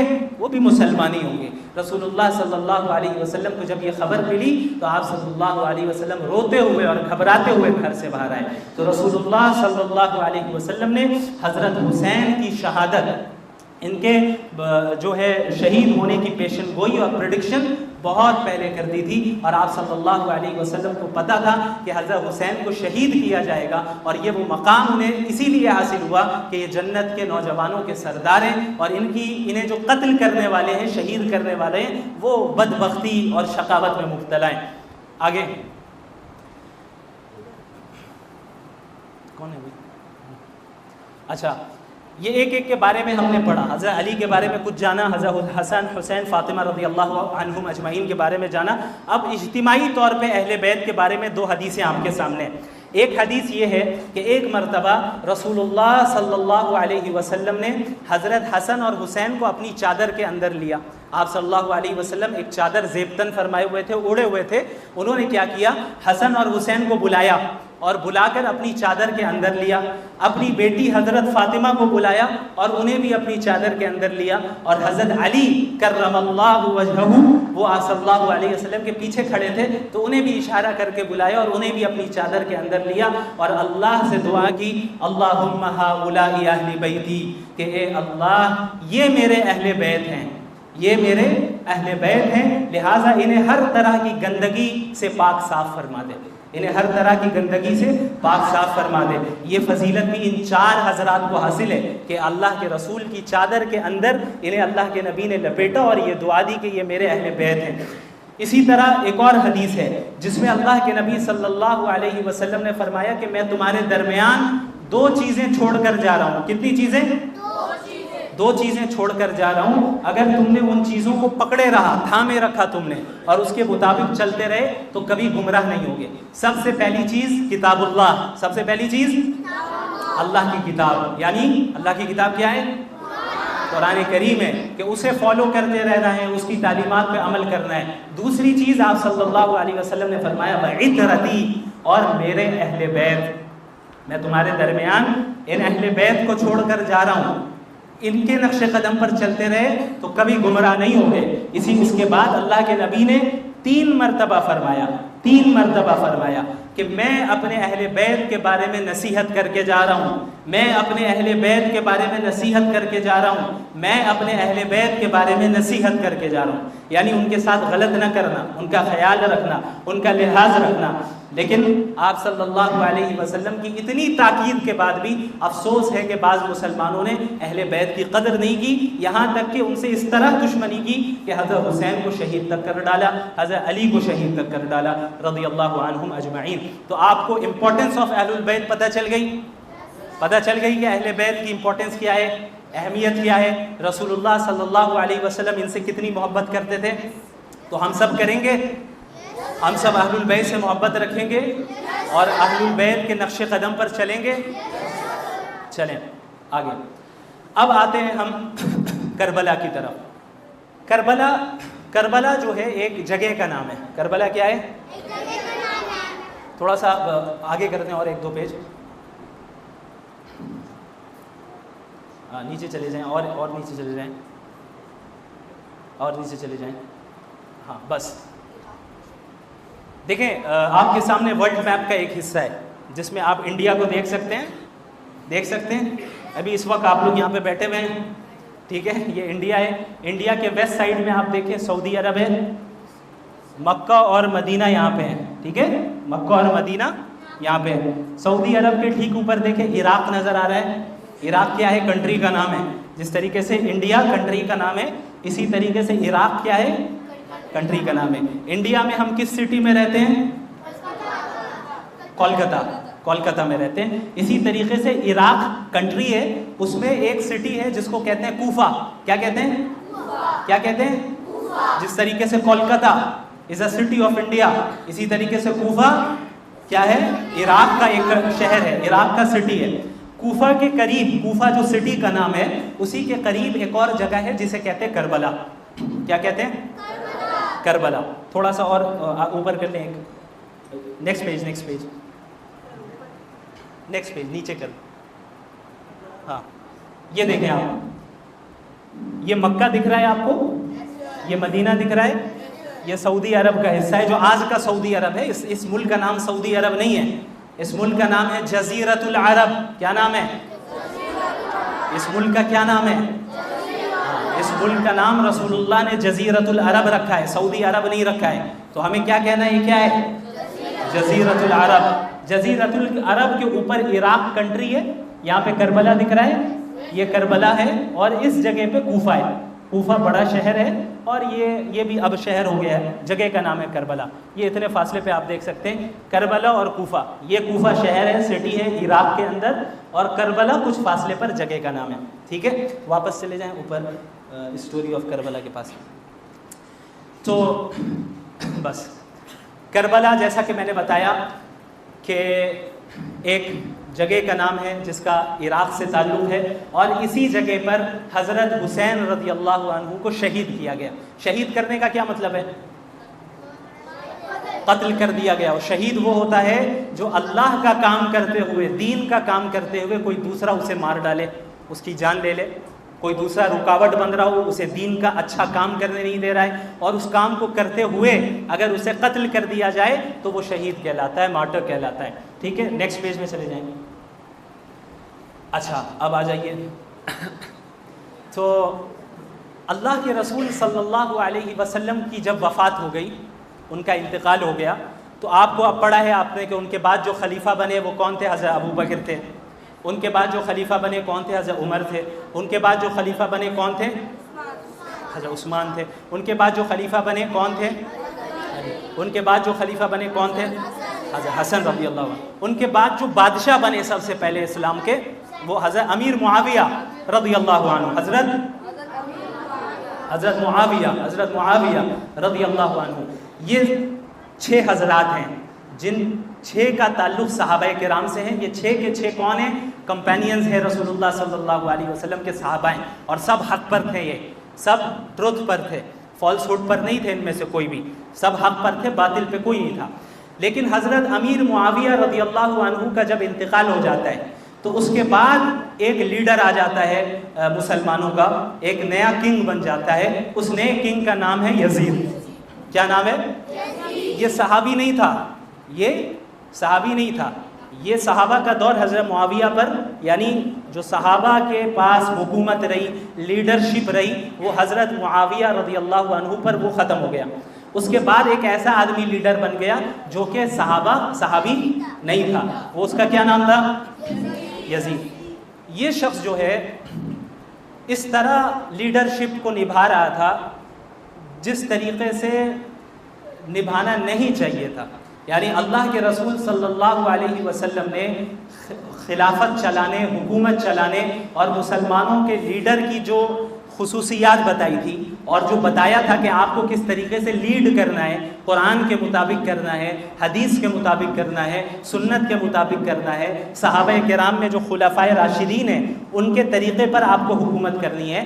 یہ شخص جو ہے اس نے اس راستے کو چھوڑ دیا, اور یہ محض اپنی پاور کی فکر کرتا تھا کہ کسی طریقے سے میرے پاس پاور باقی رہے, میرے خلاف کوئی بغاوت نہ کرے. تو جو کوئی بھی یزید کو بادشاہ ایکسیپٹ نہیں کرتا تھا, یہ اس پر زبردست جو ہے کارروائی کرتا تھا اور اس کو جو ہے سزائیں دلواتا تھا. تو یہ جو ہے اس طرح حکومت کرتا تھا جس طریقے سے اللہ کے نبی نے منع کیا تھا, لیکن پھر بھی ایسی حکومت کر رہا تھا. تو اس کی حکومت جب آئی, جب یہ کنگ بنا, تو اس وقت صحابہ کی ایک بڑی تعداد موجود تھی, عام سٹیزنز کی طرح وہ موجود تھے. صحابہ کرام جو رسول اللہ صلی اللہ علیہ وسلم کو جنہوں نے دیکھا تھا اور جن کی صحبت میں انہوں نے تعلیم حاصل کی تھی. تو جب ان صحابہ نے یہ دیکھا کہ ایک ایسا بادشاہ آ گیا ہے اور ایسی حکومت کر رہا ہے جو رسول اللہ کے طریقے پہ نہیں کر رہا ہے بلکہ اپنی من چاہے طریقے پہ کر رہا ہے، وہ اسے اپنی پاور کی فکر ہے، اسے اس بات کی فکر نہیں ہے کہ اسلام کی کیا تعلیم ہے، اسے اس بات کی فکر نہیں ہے کہ قرآن کیا کہہ رہا ہے، حدیث کیا کہہ رہی ہے، رسول اللہ نے کیسے حکومت کی، یہ اپنے من چاہے طریقے پہ حکومت کرنے لگا۔ تو بہت سے صحابہ، بلکہ اکثر صحابہ، بلکہ تمام صحابہ اس سے ناخوش تھے، لیکن ان تمام صحابہ میں سے بعض صحابہ ایسے رہے جنہوں نے اٹھ کر اس کے خلاف آواز اٹھائی، جن میں حضرت حسین رضی اللہ عنہ تھے۔ چونکہ ظاہر ہے یہ اللہ کے نبی جو ان کے نانا ہیں اور نبی ہیں پوری امت مسلمہ کے، ان کی تعلیمات کو انہوں نے بچپن سے دیکھا ہے، ان کی قربانیوں کو انہوں نے بچپن سے جانا ہے، اور اپنی زندگی میں اپنے نانا کی قربانیوں کو یہ دیکھ رہے ہیں کہ اس سے ہٹ کر وہ ایک ایسا شخص آ گیا ہے جو میرے نانا کی قربانیوں کی توہین کر رہا ہے اور اس طرح حکومت کر رہا ہے جس طرح میرے نانا نے نہیں بتایا تھا۔ تو ضروری ہے کہ اسلام کو باقی رکھنا ہے، اسلام کی صحیح اور پیور ٹیچنگز کو باقی رکھنا ہے، تو ہمیں اسے بدلنا ہوگا۔ ایسے انسان کو ہمیں لیڈر بنانا ہوگا جو حضرت ابو بکر، حضرت عمر، حضرت عثمان، حضرت علی، حضرت حسن اور حضرت امیر معاویہ رضی اللہ عنہم جیسا کوئی ہو، جو کتاب و سنت کو، قرآن کو، حدیث کو سب سے پہلے رکھے اور اس کے حساب سے حکومت کرے، اسے اپنی پاور کی فکر نہ ہو بلکہ مسلمانوں اور سٹیزنز کی فکر ہو۔ تو حضرت حسین رضی اللہ عنہ یزید کے خلاف تھے، وہ چاہتے تھے کہ امن و امان قائم ہو، وہ چاہتے تھے کہ لوگوں کو فریڈم ملے، فریڈم بھی یہ نہیں دے رہے تھے جناب، جو ان کے خلاف بولتا تھا پکڑ لیتے تھے، فوج بھیج دیتے تھے، اریسٹ کروا دیتے تھے۔ تو فریڈم آف اسپیچ اسلام نے دیا ہے ایک لمیٹڈ دائرے کے اندر، وہ بھی چھین رہا تھا یہ، اور جو ہے فریڈم آف ایکسپریشن چھین رہا تھا، کئی ساری چیزوں کو وہ چھین رہا تھا۔ تو حضرت حسین اسلام اور مسلمانوں کی فکر کرتے ہوئے ظلم کے خلاف اور ظالموں کے خلاف کھڑے ہوتے ہیں۔ Next page. تو اب کیا ہوتا ہے، جس طرح حضرت حسین یزید کی حکومت کو غلط جان رہے ہیں، تو صرف اکیلے تو نہیں تھے بلکہ کئی سارے سٹیزنز تھے جو خود پریشان تھے یزید سے اور اس کی حکومت سے، لیکن ڈر سے نہیں اٹھ رہے تھے کہ اگر ہم اٹھیں گے اور اگر ہم نے جو ہے اس کی مخالفت کی تو ہمیں جیل بھیج دیا جائے گا، ہمیں مارا جائے گا، ہمیں قتل کر دیا جائے گا۔ تو کیا ہوا، حضرت حسین کے پاس کوفہ سے، ابھی میں نے بتایا کہ عراق میں جو کوفہ کا شہر ہے وہاں کے لوگ بھی یزید کی حکومت سے بہت پریشان تھے، انہوں نے حضرت حسین کو لیٹرز بھیجے۔ اس ٹائم لیٹرز بھیجتے تھے، ای میل تو تھا نہیں، ورنہ ای میل ہوتی تو آسانی ہو جاتی، لیکن حضرت حسین کو کیا کرتے تھے، لیٹرز بھیجتے۔ کئی سارے لیٹرز حضرت حسین کے پاس آئے، اس میں کیا لکھا تھا، اس میں یہ لکھا تھا کہ کوفہ کے مسلمان حضرت حسین آپ کے ساتھ ہیں، آپ آئیں، ہم آپ کو لیڈر بنائیں گے اور یزید کو ہم لیڈر تسلیم نہیں کریں گے، آپ آئیں اور آپ کو ہم لیڈر بنائیں گے، چونکہ آپ اسی طریقے سے لیڈ کریں گے امت کو جس طریقے سے ابو بکر، عمر، عثمان، علی، حسن اور معاویہ نے کیا رضی اللہ عنہ اجمعین، اور جس طریقے سے رسول اللہ نے حکم دیا ہے۔ یزید تو نہیں کر رہا ہے، لیکن آپ صحابی ہیں، آپ زیادہ ڈیزرو کرتے ہیں to be the leader of Muslims, آپ آگے آئیں اور ہم مظلوموں کو بچائیں، ہم پہ بہت ظلم ہو رہا ہے۔ تو جب کئی سارے لیٹرز حضرت حسین کے پاس کوفہ سے پہنچے تو حضرت حسین تیار ہو گئے کہ ٹھیک ہے، ظلم کو ختم کرنا ہماری ذمہ داری ہے، اس لیے اس وقت وہ مکہ المکرمہ میں تھے۔ انہوں نے کیا کیا، ان لیٹرز کو ویریفائی کرنے کے لیے، ایسا بھی تو ہو سکتا تھا نا کہ یہ لیٹرز جو ہے جھوٹ موٹ کے کسی نے بھیج دی ہے، ایسا بھی ہو سکتا تھا کہ کوفہ والوں نے نہیں بھیجا ہے، کسی اور نے بھیجا ہے انہیں پھنسانے کے لیے۔ تو ان لیٹرز کو ویریفائی کرنے کے لیے حضرت حسین نے اپنے کزن بھائی کو، جن کا نام تھا مسلم بن عقیل، کیا نام تھا، کیا نام تھا، یہ بھی اہل بیت سے ان کا تعلق ہے، یہ بھی اہل بیت سے تعلق رکھتے ہیں، حضرت حسین کے کزن بھائی ہیں، چچیرے بھائی ہیں۔ مسلم بن عقیل رحمۃ اللہ علیہ صحابی نہیں ہے، حضرت حسین کے کمپینینز میں سے، ان کو انہوں نے کوفہ بھیجا کہ آپ پہلے جائیں اور کوفہ میں جا کے ویریفائی کریں کہ اتنی بڑی تعداد میں جو میرے پاس لیٹرز آ رہے ہیں، کیا یہ لوگ سچ بول رہے ہیں، کیا یہ میرا ساتھ دیں گے، کیا یہ سپورٹ کریں گے، یہ جو مجھے بار بار بلا رہے ہیں کوفہ، کیا سپورٹ کریں گے یا نہیں۔ تو حضرت مسلم بن عقیل رحمۃ اللہ علیہ چلے جاتے ہیں کہاں پہ، کوفہ۔ کوفہ میں جانے کے بعد کیا ہوتا ہے، وہاں پہ صحیح معنی میں جن لوگوں نے لیٹرز بھیجے حضرت مسلم بن عقیل کے پاس آتے ہیں اور ان کے ہاتھ میں ہاتھ دے دیتے ہیں کہ آپ حضرت حسین کو بلائیں، ہم سب تیار ہیں لڑنے کے لیے. اور ان کی تعداد بڑھتے بڑھتے کتنی ہو جاتی ہے؟ 18,000. یعنی کوفہ کے سٹی سے 18,000 لوگ مسلم بن عقیل کو کہتے ہیں کہ ہم نے ہی لیٹرز بھیجیں, آپ حضرت حسین کو بلائیں اور ہم ظلم کے خلاف لڑیں گے, اور حضرت حسین ڈیزرو کرتے ہیں ٹو بی دا لیڈر, ہم ان کی مدد کریں گے. تو حضرت مسلم بن عقیل نے مکہ میں حضرت حسن کو بھیج دیا پیغام کہ بھئی ہاں یہاں تو سارے تیار ہیں, 18,000 کی تعداد میں لوگ موجود ہیں, آپ تشریف لے آئیں. اب حضرت حسین اپنے گھر والوں کے ساتھ, جن میں ان کے بچے, ان کی وائفز, ان کے کزنز اور ان کے بہت سے ماننے والوں کو لے کر روانہ ہو جاتے ہیں مکہ المکرمہ سے. نیچے واپس وہ میپ والے میں چلے جائیں, سیکنڈ, ہاں ایک اور بس. تو یہاں مکہ سے روانہ ہوتے ہیں, سفر کرتے ہیں کوفہ کی طرف. کوفہ ادھر ہے کوفہ, یہ کربلا ہے. تو یہاں سے وہ روانہ ہو جاتے ہیں, سفر کرتے رہتے ہیں. اب کیا ہوتا ہے, واپس اس پہ میں آ جائیے. یہاں پہ یزید کو خبر مل جاتی ہے کہ بھئی یہ مسلم بن عقیل نامی ایک شخص کوفہ میں آیا ہوا ہے اور یہ حضرت حسین کے لیے جو ہے لوگوں کو ابھار رہا ہے ان کی مدد کرنے کے لیے. تو کوفہ کا جو اس وقت حاکم تھا, گورنر, ہر علاقے کا اسٹیٹ کا گورنر ہوتا ہے, تو کوفہ کا جو گورنر تھا وہ جو ہے سیدھا سادہ آدمی تھا. وہ مسلم بن عقیل کو تھوڑی بہت مدد کر دے رہا تھا. وہ بھی چاہتا تھا کہ یہ ظالم بادشاہ یزید ختم ہو, اس کی حکومت. تو جب یزید کو پتہ چلتا ہے کہ یہ جو کوفہ کا جو فی الحال ابھی کرنٹ گورنر ہے یہ کچھ کر نہیں رہا ہے, 18,000 لوگ جمع ہو گئے ہیں میرے خلاف, تو اس نے کیا کیا کہ اس گورنر کو ہٹا کر ایک نیا گورنر بنا دیا جس کا نام تھا عبید اللہ بن زیاد. عبید اللہ بن زیاد یہ بہت ہی نالائق شخص تھا, اسی نے حضرت حسین کو قتل کروایا. یہ بن جاتا ہے کوفہ کا نیا گورنر. اور جب یہ بن جاتا ہے تو یزید کو خوش کرنے کے لیے اس نے کیا کیا کہ ان کے مسلمانوں کے ماننے والوں پر کریک ڈاؤن شروع کر دیا. فوج کو لے کر پہنچتا, بھیڑ پر حملہ کرتا, اریسٹ کرنا شروع کرتا اور لوگوں کو قتل کرنا شروع کرتا. اب کوفہ والوں نے کیا کیا, آہستہ آہستہ سب حضرت مسلم بن عقیل کو چھوڑتے رہے. جہاں 18,000 تعداد تھی کم ہو کر صرف 500 ہو گئے, صرف 500. کیوں؟ ان کے اندر دنیا کی محبت آ گئی تھی, موت کا ڈر آ گیا تھا, وہ حکومت سے ڈر رہے تھے اور دنیا کی محبت کی مرنا پسند نہیں تھا, تکلیف پسند نہیں تھا. تو اس وجہ سے کیا کیا انہوں نے, مسلم بن عقیل کو چھوڑنا شروع کیا. یہ آواز لگا رہے ہیں کہ بھئی یہ کیا کر رہے ہو, حضرت حسین راستے میں اور تم چھوڑ کر جا رہے ہو. کم ہوتے ہوتے 500 ہو گئے, پھر 500 پر اس طرح کی ظلم و زیادتی ہوئی کہ کم ہوتے ہوتے ان کے ساتھ صرف 30 رہ گئے. کتنے رہ گئے؟ 30. پھر ان پر اتنی ظلم و زیادتی ہوئی کہ یہ تنہا رہ گئے, اکیلے, اور کوفہ کی گلیوں میں یہ اکیلے گھومتے رہے, آواز لگاتے رہے, اللہ کا واسطہ دیتے رہے کہ کیا کر رہے ہو, رسول اللہ کی محنتوں کی اور ان کی قربانیوں کی تو لاج رکھو. نواسے رسول راستے میں وہ آ رہے ہیں تاکہ رسول اللہ کے نہج پر حکومت قائم ہو, لیکن ان کی کسی نے نہیں سنی. تو کوفیوں نے, جنہوں نے لیٹرز بھیجے تھے, ان سب نے دھوکہ دے دیا,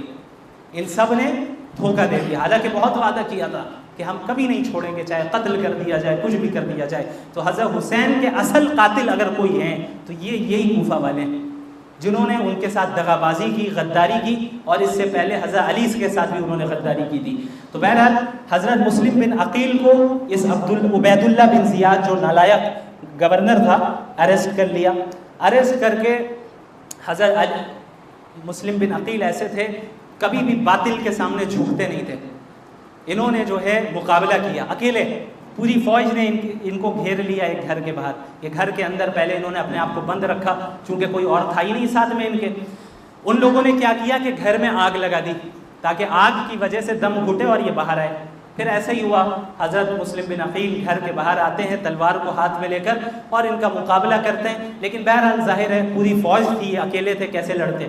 تو ان سے تلوار بھی چھین لی گئی. پھر انہیں جو ہے پورے کوفہ میں ذلیل کر کے گھمایا گیا, یہاں تک کہ جو کوفہ کا گورنر ہے عبید اللہ بن زیاد, اس کے محل میں لایا گیا حضرت مسلم بن عقیل کو, اور انہیں سزا دی گئی کہ انہیں محل کی چھت پر چڑھایا جائے. محل کی چھت پر چڑھا کر ان کی گردن کو الگ کر دیا گیا اور ان کے سر کو اور ان کی باڈی کو محل کے اوپر سے پھینک دیا گیا. یہ کون ہے؟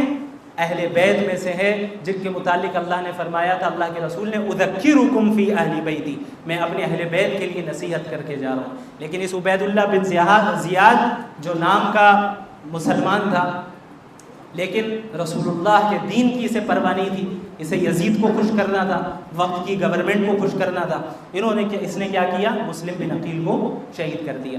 شہید ہونے سے پہلے مسلم بن عقیل نے حضرت حسین کو پیغام بھیج دیا کہ آپ واپس چلے جائیں، آپ یہاں نہ آئیں، یہاں آپ کو بھی شہید کر دیا جائے گا۔ نیکسٹ پیج، ہاں نیچے چلے جائیں۔ اچھا ایک منٹ اوپر تھوڑا سا تو میں نے بتایا کہ حضرت حسین تو آدھے راستے تک پہنچ چکے تھے، ان کے پاس آدھے راستے میں یہ خبر پہنچ رہی ہے کہ مسلم بن عقیل کو تو شہید کر دیا گیا، لیکن انہیں ڈاؤٹ ہوا کہ بھائی 18,000 لوگوں نے لیٹرز بھیجے اور مسلم بن عقیل نے تو ابھی تھوڑے دن پہلے ہی پیغام بھیجا کہ آپ آ جائیے، اب آپ آ کے اچانک بتا رہے ہیں کہ سب کچھ بدل گیا، تو انہیں تھوڑا ڈاؤٹ ہوا کہ کیا یہ خبر صحیح ہے۔ تو مسلم بن عقیل کے بیٹے بھی کئی سارے تھے جو کہ حضرت حسین کے قافلے میں تھے، ان کے ساتھ تھے، انہوں نے کہا کہ اگر مسلم بن عقیل کو شہید کر بھی دیا گیا ہے پھر بھی ہم واپس نہیں جائیں گے، ہم جائیں گے اور اپنے باپ کا بدلہ لیں گے، میرے والد کو انہوں نے ناحق قتل کیا ہے۔ تو حضرت حسین تیار ہو گئے کہ بھائی ٹھیک ہے چلیں، یہاں تک کہ آگے آ کے کربلا تک پہنچ گئے۔ اب کربلا انہیں پہنچنا تھا کوفہ، کربلا تک پہنچ گئے۔ اب کربلا میں عبید اللہ بن زیاد کی جو فوج تھی، جو گورنر تھا یہاں کا عبید اللہ بن زیاد، اس نے اپنی فوج کو بھیجا اور کربلا کے میدان کو انہوں نے چاروں طرف سے گھیر لیا، اور حضرت حسین رضی اللہ عنہ اور ان کے اہل بیت اور بعض ماننے والے جن کی تعداد صرف 72 تھی، کتنی تھی؟ یا 60 to 72 کے درمیان، مختلف نریشنز کے حساب سے، آپ 72 رکھیں، زیادہ یہ فیمس قول ہے۔ تو 72 لوگ تھے ان کے پاس۔ اب چاروں طرف سے انہیں گھیر دیا گیا اور یہاں پہنچ کر یقین ہو گیا کہ وہ 18,000 جو ہمارے ساتھ تھے سب نے دھوکہ دیا ہے، اور مسلم بن عقیل جو ان کے بہت چہیتے بھائی تھے، کزن تھے حضرت حسین کے، انہیں شہید کر دیا گیا ہے، قتل کر دیا گیا ہے۔ اب آگے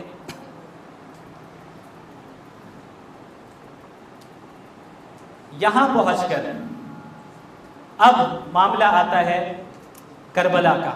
کربلا میں پہنچنے کے بعد جیسا کہ میں نے بتایا کہ عبید اللہ بن زیاد کے لشکر نے، ان کی آرمی نے انہیں گھیر لیا۔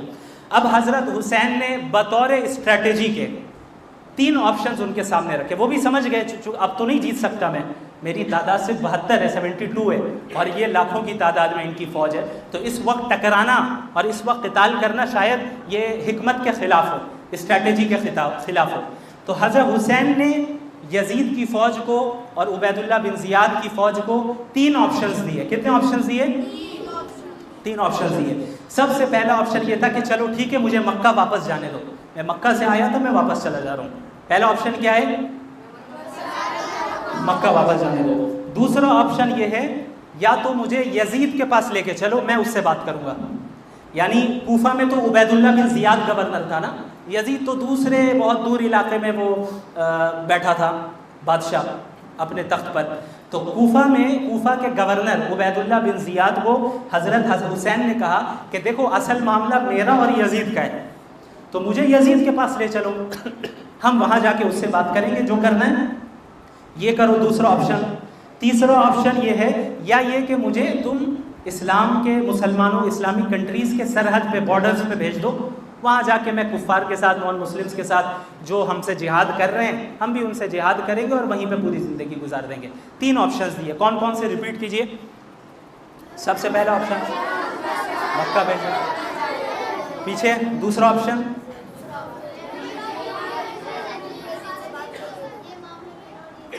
ہاں یزید کے پاس بھیجو، لے کے چلو مجھے، میں خود اس سے بات کروں گا، تم سے کیوں بات کروں، یعنی اس کی کیا حیثیت ہے عبید اللہ بن زیاد کی، اس کی تو کوئی حیثیت نہیں، بس ایک گورنر ہے وہ۔ اس سے کہا کہ تم سے بات نہیں کروں گا، یزید سے کروں گا، اس کے پاس لے جاؤ۔ تیسرا آپشن کیا دیا کہ مجھے بارڈرز میں بھیج دو، بارڈرز کے پاس بھیج دو، پھر میں اپنے انٹرنل ایشوز میں پڑھوں گا ہی نہیں، اب ایکسٹرنل ایشوز کو میں دیکھوں گا اور جو ہے کفار کے ساتھ مقابلہ کروں گا۔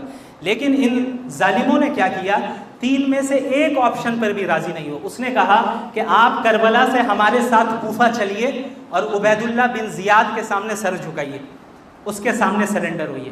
وہ کہہ رہے ہیں عبید اللہ بن زیاد کون ہے، میں اس کے سامنے کیوں جاؤں، میرا معاملہ یزید کے ساتھ ہے، تم اس کے پاس لے کے چلو، اس سے بات کروں گا۔ عبید اللہ بن زیاد کی کیا حیثیت ہے کہ میں اس کے سامنے جا کے سرنڈر ہو جاؤں، اور اس وقت حضرت حسین اگر سرنڈر ہو جاتے تو قیامت تک کے لیے یہ پیغام جاتا کہ باطل کے سامنے سرنڈر ہو جانا چاہیے۔ لیکن حضرت حسین حق پر کھڑے رہنے والے تھے، حضرت حسین وہ تھے جو کبھی بھی باطل کے سامنے سر نہیں جھکاتے تھے، تو حضرت حسین بھی اس چیز کے لیے تیار نہیں ہوئے. انہوں نے کہا کہ یہ تینوں آپشنز ہیں، ان میں سے کوئی ایک ایکسیپٹیبل ہے تو کرو، میں کبھی بھی عبید اللہ بن زیاد کے سامنے نہیں جھکوں گا. قیامت کے دن اللہ کے نبی کو منہ دکھانا ہے، اللہ کو جواب دینا ہے.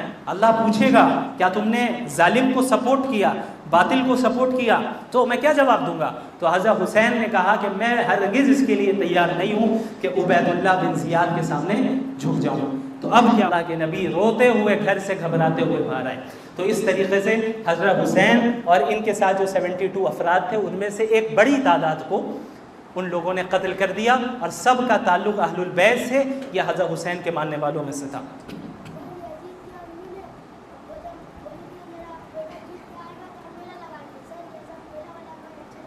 نہیں، یہ جو ہے یزید کی امی نے ایسا کہا تھا، اس کی کوئی دلیل ایویڈنس نہیں ہے.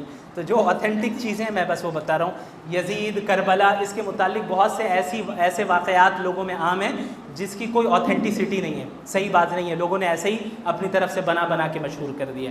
تو وہ جو آپ بتا رہے ہیں اس کی کوئی دلیل نہیں ہے میلہ لگانے کی. تو اس طریقے سے حضرت حسین رضی اللہ عنہ شہید ہو گئے، اور شہید ہو کر انہیں وہ مقام حاصل ہو گیا جس کا وعدہ اللہ کے نبی صلی اللہ علیہ وسلم نے ان سے کیا تھا کہ الحسن والحسین سیدہ شباب اہل الجنہ، کہ حسن و حسین جنت کے نوجوانوں کے سردار ہوں گے. اچھا یہ بتائیے کربلا کا پورا واقعہ مختصراً بریفلی آپ لوگوں کو سمجھ میں آ گیا؟ کیا لیسنز ملے آپ کو؟ کیا لگتا ہے کیا سیکھتے ہیں ہم اس واقعے سے؟ ادھر دیکھے بغیر بتائیے. ہاں، کبھی بھی کسی کے سامنے نہیں، کبھی بھی باطل کے سامنے نہیں جھکنا ہے، حق کے سامنے ہمیشہ جھکنا ہے، اللہ کے سامنے ہمیشہ جھکنا ہے. کبھی بھی ایسی طاقت کے سامنے نہیں جھکنا ہے جو فالس ہوڈ پر ہو، جو باطل پر ہو. ہمیشہ قرآن اور حدیث اور رسول اللہ صلی اللہ علیہ وسلم کی ٹیچنگز کے سامنے اپنے آپ کو سرنڈر کر دینا ہے. جس طریقے سے حضرت حسین اسٹیڈ فاسٹ رہے اپنے دین پر، اپنے مذہب پر، اپنے ریلیجن پر، اپنے نانا کے بتائے ہوئے طریقوں پر، اور اسی طریقے سے جو کریج انہوں نے دکھایا، جو ہمت اور حوصلہ انہوں نے دکھایا. ہر ایک کے اندر ہمت نہیں تھی کہ یزید کی حکومت کے خلاف کھڑا ہو جائے، جو کھڑا ہوتا اسے قتل کیا جاتا.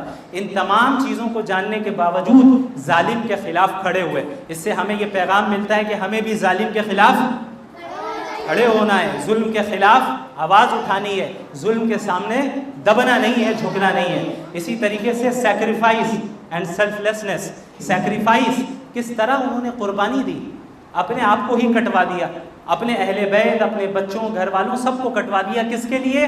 اسلام کے لیے، مسلمانوں کے لیے، اللہ کے رسول کے دین کے لیے. اور اپنی فکر نہیں کی.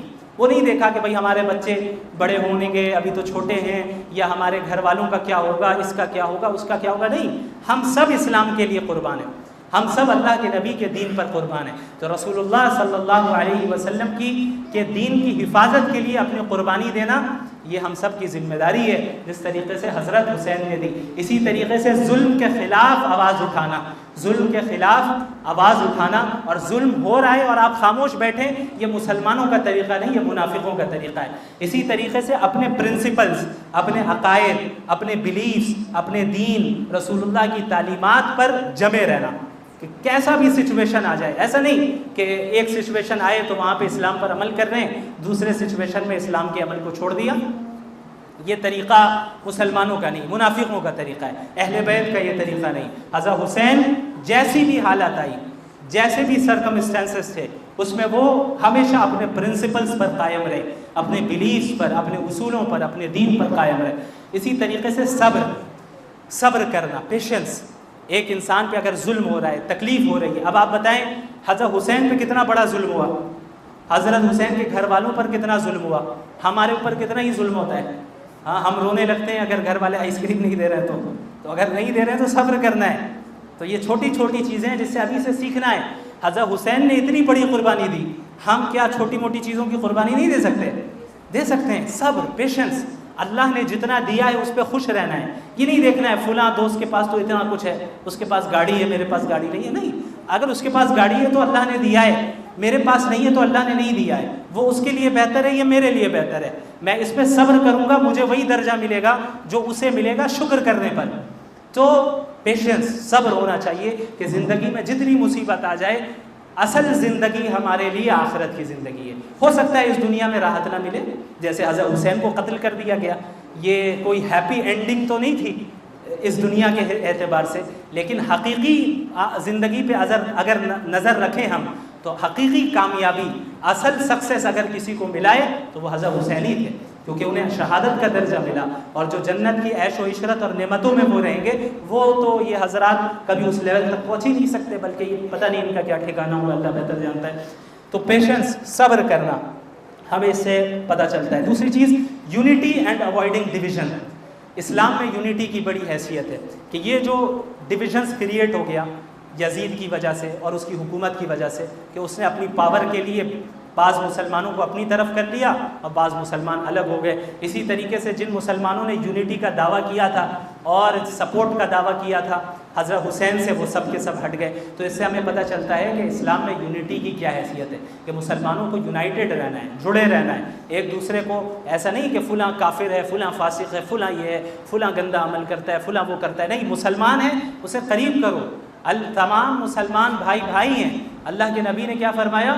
تمام مسلمان بھائی بھائی ہیں، تمام مسلمان ایک دوسرے سے محبت کرنا، ایک دوسرے کی فکر کرنا، اور دنیاوی چیزوں کی خاطر ایک دوسرے سے لڑنا جھگڑنا نہیں، پاور کی خاطر، حکومت کی خاطر لڑنا جھگڑنا نہیں۔ اسی طریقے سے تیسری چیز، آخری چیز یہ ہے کہ اللہ کے نبی کی سنت اور صحابہ کی سنت پہ قائم رہنا۔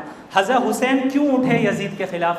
چونکہ یزید ایسا کام کر رہا تھا جو رسول اللہ کی سنت اور صحابہ کرام اور اہل بیت کی سنت اور ان کے طریقے کے خلاف تھی، تو انہیں دین کو، اسلام کو بدعت سے، ابھی بدعت کیا ہے بتائیں گے، دین کو اور دین اسلام کی ٹیچنگز کو محفوظ رکھنا تھا، اسے پریزرو کرنا تھا، اسے بچا کے رکھنا تھا، اس لیے وہ سنت کو قائم کرنے کے لیے اور بری چیزوں کے خلاف کھڑے ہوئے۔ اسی طریقے سے ہم نے یہ سیکھا کہ ہمیں ہر وقت اپنی زندگی میں سنت کو قائم کرنا ہے اور کوئی غلط کام نہیں کرنا ہے۔ اس کے علاوہ بھی کربلا کے بہت سارے لیسنز ہیں، آپ جتنے زیادہ ڈیپلی واقعے کو پڑھیں گے آپ کو نئے نئے لیسنز آپ کے سامنے آتے رہیں گے۔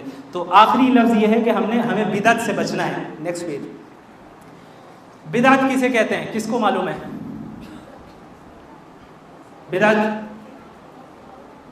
بدعت کہتے ہیں انوویشن کو، یعنی پروفٹ محمد صلی اللہ علیہ وسلم نے اور صحابہ کرام نے اور اللہ نے جن کاموں کو کرنے کا حکم نہیں دیا ہے، ایک انسان بعد میں آ کر ایک نیا کام شروع کر دے اور اسے اسلام کا حصہ بنا دے، یہ کیا ہے؟ بدعت ہے۔ کیا ہے؟ بدعت ہے۔ یعنی بدعت اس چیز کو کہتے ہیں جس کو کرنے کا حکم اللہ اور اس کے رسول نے نہیں دیا، صحابہ نے بھی نہیں کیا، لیکن بعد کے لوگ اس چیز کو دین بنا کر رہے ہیں، ثواب سمجھ کے کر رہے ہیں، یا دین کا حصہ بنا دیا۔ وہ کیا ہے؟ کیا کہتے ہیں؟ بدعت۔ کیا کہتے ہیں؟ بدعت، ٹھیک ہے۔ اور اللہ کے نبی نے فرمایا کل بدعت ضلالہ، ہر بدعت گمراہی ہے، وکل ضلالۃ فی النار، اور ہر گمراہی جہنم میں لے جائے گی۔ ہر بدعت کیا ہے؟ گمراہی ہے۔ ہر گمراہی کہاں لے جائے گی؟ تو بدعت اچھی چیز ہے یا بری چیز ہے؟ بری چیز ہے۔ بدعت یہ ہے کہ دین میں ہم کوئی ایسا نیا کام کرنے لگ جائے جو کہ دین کا حصہ نہیں ہے، دین میں ہم کوئی ایسا کام کرنے لگ جائیں، ایسی چیز ایجاد کر دیں جو دین کا حصہ نہیں ہے، اسے بدعت کہتے ہیں۔ آگے چلیے۔ اچھا، اب آپ یہ دیکھتے ہیں کہ بعض لوگ ایسے ہیں ہمارے معاشرے میں جو حضرت حسین سے محبت کا دعویٰ کرتے ہیں، کلیم کرتے ہیں کہ وی لو حضرت حسین، لیکن حضرت حسین کیوں اٹھے تھے جنگ کرنے کے لیے؟ چونکہ بدعت کو ختم کرنا تھا اور سنت کو نافذ کرنا تھا، سنت کو نافذ کرنا تھا اور بدعت کو ختم کرنا تھا۔ لیکن انفارچونیٹلی یہ لوگ بعض ایسے ہیں جو حضرت حسین سے محبت کا دعویٰ کرتے ہیں، کلیم کرتے ہیں، لیکن خود بدعت میں انوالوڈ ہیں۔ آپ نے محرم میں کئی لوگوں کو ماتم کرتے ہوئے دیکھا ہوگا، دیکھا ہے؟ ماتم حلال ہے یا حرام ہے؟ حرام ہے، ناجائز ہے، حالانکہ وہ ماتم کر رہے ہوتے ہیں یہ کہہ کے کہ بھائی حضرت حسین کو آج شہید کیا گیا تو ہم غم منا رہے ہیں، ہم اپنے آپ کو مار رہے ہیں، پیٹ رہے ہیں۔ لیکن کیا صحابہ نے یہ کیا تھا؟ کیا کسی کے انتقال پہ رسول اللہ نے ماتم کرنے کا حکم دیا؟ کیا اللہ نے کسی کے انتقال پر ماتم کرنے کا حکم دیا؟ کیا صحابہ کرام نے کسی کے، حضرت حسین کے انتقال کے بعد دیگر صحابہ نے ماتم کیا؟ نہیں کیا۔ اس کا مطلب یہ ہو رہا ہے کہ جو بعد کے لوگ ماتم کر رہے ہیں اور اسے دین سمجھ کر اور اچھا کام سمجھ کے کر رہے ہیں، یہ ایک کیا ہے؟ بدعت ہے۔ کیا ہے؟ بدعت ہے، جس کے متعلق رسول اللہ نے فرمایا ہے کہ ہر بدعت گمراہی ہے اور ہر گمراہی جہنم میں لے جائے گی۔ اور ماتم کے تعلق تو صاف صاف اللہ کے نبی نے بیان کیا ہے، حدیث ہے بخاری کی کہ جو بھی اپنے گالوں کو، اپنے چہرے کو مارے، اپنے جسم کو تکلیف پہنچائے، اپنے کپڑے کو پھاڑے، اور جو زمانے جاہلیت میں جس طریقے سے نوحہ خوانی کرتے، چیختے چلاتے، اپنے آپ کو مارتے، جو بھی ایسا کر رہا ہے وہ ہم مسلمانوں میں سے نہیں ہے، یعنی وہ ایسا کام کر رہا ہے جو مسلمانوں کا کام نہیں ہے۔ اب چاہے وہ جتنا دعویٰ کرے کہ ہم حضرت حسین کو ماننے والے، حضرت علی کو ماننے والے، نہیں۔ حضرت علی اور حضرت حسین کو ماننے کا مطلب یہ نہیں ہے کہ آپ دین میں بدعت اور انوویشنز کو بنا لیں، بلکہ اس کا مطلب یہ ہے کہ آپ اپنی لائف اسٹائل کو ویسا کر لیں جس طریقے سے حضرت حسین کی تھی، جس طریقے سے حضرت علی کی تھی۔ تو حضرت علی اور حضرت حسین کی تعلیمات میں سے ماتم نہیں ہے۔ اسی طریقے سے آپ محرم میں دیکھتے ہیں جھنڈے لے جاتے ہیں لوگ، دیکھا ہے؟ کتوں نے دیکھا ہے؟ جلوس نکالتے ہیں، تعزیہ نکالتے ہیں، دیکھا ہے؟ الگ الگ ماڈلز بنا کر، اسٹرکچرز بنا کر لے جاتے ہیں، دیکھا ہے؟ یہ سب بدعت ہے، یہ سب انوویشن ہے، چونکہ یہ چیزیں دین کا حصہ نہیں ہیں، نہ اللہ نے اس کا حکم دیا، نہ رسول اللہ نے اس کا حکم دیا، نہ صحابہ نے ایسا کیا۔ اس وجہ سے ان چیزوں کو دیکھنا بھی جائز نہیں ہے ہمارے لیے۔ تو آپ کے علاقے سے، محلے سے اگر ماتم کرنے والے گزر رہے ہوں، جلوس نکل رہا ہو، تو آپ کو کھڑے ہو کے دیکھنا نہیں ہے۔ کیوں؟ چونکہ یہ گناہ کا کام ہے، بدعت کا کام ہے، اور گناہ کے کاموں میں ہمیں سپورٹ نہیں کرنا ہے۔ محرم میں کیا کرنا ہے وہ ہم نے پہلے پڑھ لیا، روزہ رکھنا ہے کثرت سے، بس۔ اس کے علاوہ کوئی الگ عمل رسول اللہ سے ثابت نہیں ہے۔ ماتم کرنا، جلوس نکالنا، جھنڈے لے کر جانا، ڈھول بجانا، جو کہ بالکل حرام ہے، جائز نہیں ہے۔ لاسٹ پیج، لو آل دا صحابہ۔ آپ کو معلوم ہونا چاہیے، میں نے جیسا کہ بتایا کہ صحابہ کون ہیں، پھر صحابہ میں اہل بیت ہیں، اہل بیت بھی صحابہ میں سے تھے، ٹھیک ہے؟ جس طریقے سے ہم اہل البیت سے محبت کرتے ہیں، اسی طریقے سے تمام صحابہ سے محبت کرتے ہیں۔ جس طریقے سے اہل البیت سے محبت کرتے ہیں، اس طریقے سے تمام صحابہ سے۔ بعض لوگ جو یہ کہتے ہیں ہم حضرت علی سے محبت کرتے ہیں، کلیم کرتے ہیں، جھوٹا کلیم ہے، وہ کلیم کرتے ہیں لیکن بعض صحابہ کو وہ گالیاں دیتے ہیں، جیسے حضرت ابو بکر کو برا بھلا کہتے ہیں، حضرت عمر بن خطاب جو خلیفہ راشد تھے انہیں برا بھلا کہتے ہیں، حضرت عثمان کو، حضرت عائشہ کو، حضرت امیر معاویہ رضی اللہ عنہم اجمعین کو برا بھلا کہتے ہیں۔ تو کیا وہ مسلمان صحیح معنی میں اسلام پر عمل کرنے والے ہیں؟ نہیں کرنے والے۔ کیوں؟ چونکہ صحابہ سے محبت کرنا یہ اسلام کے بیسک اور فنڈامنٹل ٹیچنگز میں سے امپورٹنٹ ہے کہ ہم تمام صحابہ سے محبت کرتے ہیں، اور تمام صحابہ میں کے متعلق اللہ نے قرآن میں فرمایا ہے کہ وَكُلًّا وَعَدَ اللَّهُ الْحُسْنَىٰ، کہ ہم نے تمام صحابہ کے ساتھ جنت کا وعدہ کیا ہے، ریوارڈ کا وعدہ کیا ہے۔ تو جس میں حضرت ابو بکر، عمر، عثمان، علی، حسن، حسین، فاطمہ، حضرت معاویہ اور دیگر تمام صحابہ رضی اللہ عنہم اجمعین سب کے سب شامل ہیں۔ اسی طریقے سے رسول اللہ صلی اللہ علیہ وسلم نے فرمایا کہ ڈو ناٹ ریوائل مائی کمپینینز، میرے صحابہ کو گالی نہ دینا، میرے صحابہ کو برا بھلا نہ کہنا۔ اب صحابہ میں اہل البیت بھی ہیں اور ان کے علاوہ بھی ہیں۔ ہر وہ شخص جس نے رسول اللہ کو دیکھا ہے اور ان پر ایمان لایا اور ایمان کی حالت میں موت ہوئی، وہ صحابہ میں داخل ہے۔ لہٰذا کسی بھی صحابی کو گالی دینا علیاذ باللہ، یا ان کے بارے میں بری نیت رکھنا، یا یہ سمجھنا کہ وہ اچھے نہیں تھے، یہ کیا ہے؟ غلط ہے اس حدیث کی روشنی میں، چونکہ رسول اللہ نے فرمایا کہ میرے صحابہ کو برا بھلا نہ کہو، کیونکہ ان کے جو اعمال ہیں ان کے اعمال تک تم کبھی پہنچ ہی نہیں سکتے۔ ان کی اتنی قربانیاں ہے کہ وہ تم احد پہاڑ کے برابر بھی صدقہ کر دو تب بھی ان کے مقام تک نہیں پہنچ سکتے۔ چلیں، تو اس طریقے سے ہم نے الحمدللہ تقریباً ساری چیزیں کور کر لی۔ اب آج کے ورکشاپ کا کنکلوژن ہے، بہت زیادہ وقت لے لیا، معذرت چاہتا ہوں، آپ لوگ تھک بھی گئے ہوں گے، تو اس کو ہم مختصراً جان لیتے ہیں۔ سب سے پہلی چیز ہم نے محرم کے امپورٹنس کو جانا، ٹھیک ہے؟ محرم اشہر حرم میں سے سب سے پہلی چیز کیا ہے؟ ریپیٹ کیجئے میرے ساتھ، لاسٹ پیج ہے۔ سب سے پہلی چیز محرم، امپورٹنس آف محرم، یہ سیکریڈ منتھس میں سے ہے۔ اور دوسری چیز fasting on the day of Ashura, عاشورہ کے دن ہمیں روزہ رکھنا ہے۔ عاشورہ کے دن روزہ رکھنے سے کیا ہوگا؟ پچھلے ایک سال کے گناہ معاف ہو جائیں گے، اور یہی ہے محرم میں کرنے کا کام۔ آپ محرم میں عاشورہ کے دن بھی روزے رکھیں اور دوسرے دن بھی روزہ رکھیں اور اللہ سے عبادت کریں اللہ کی۔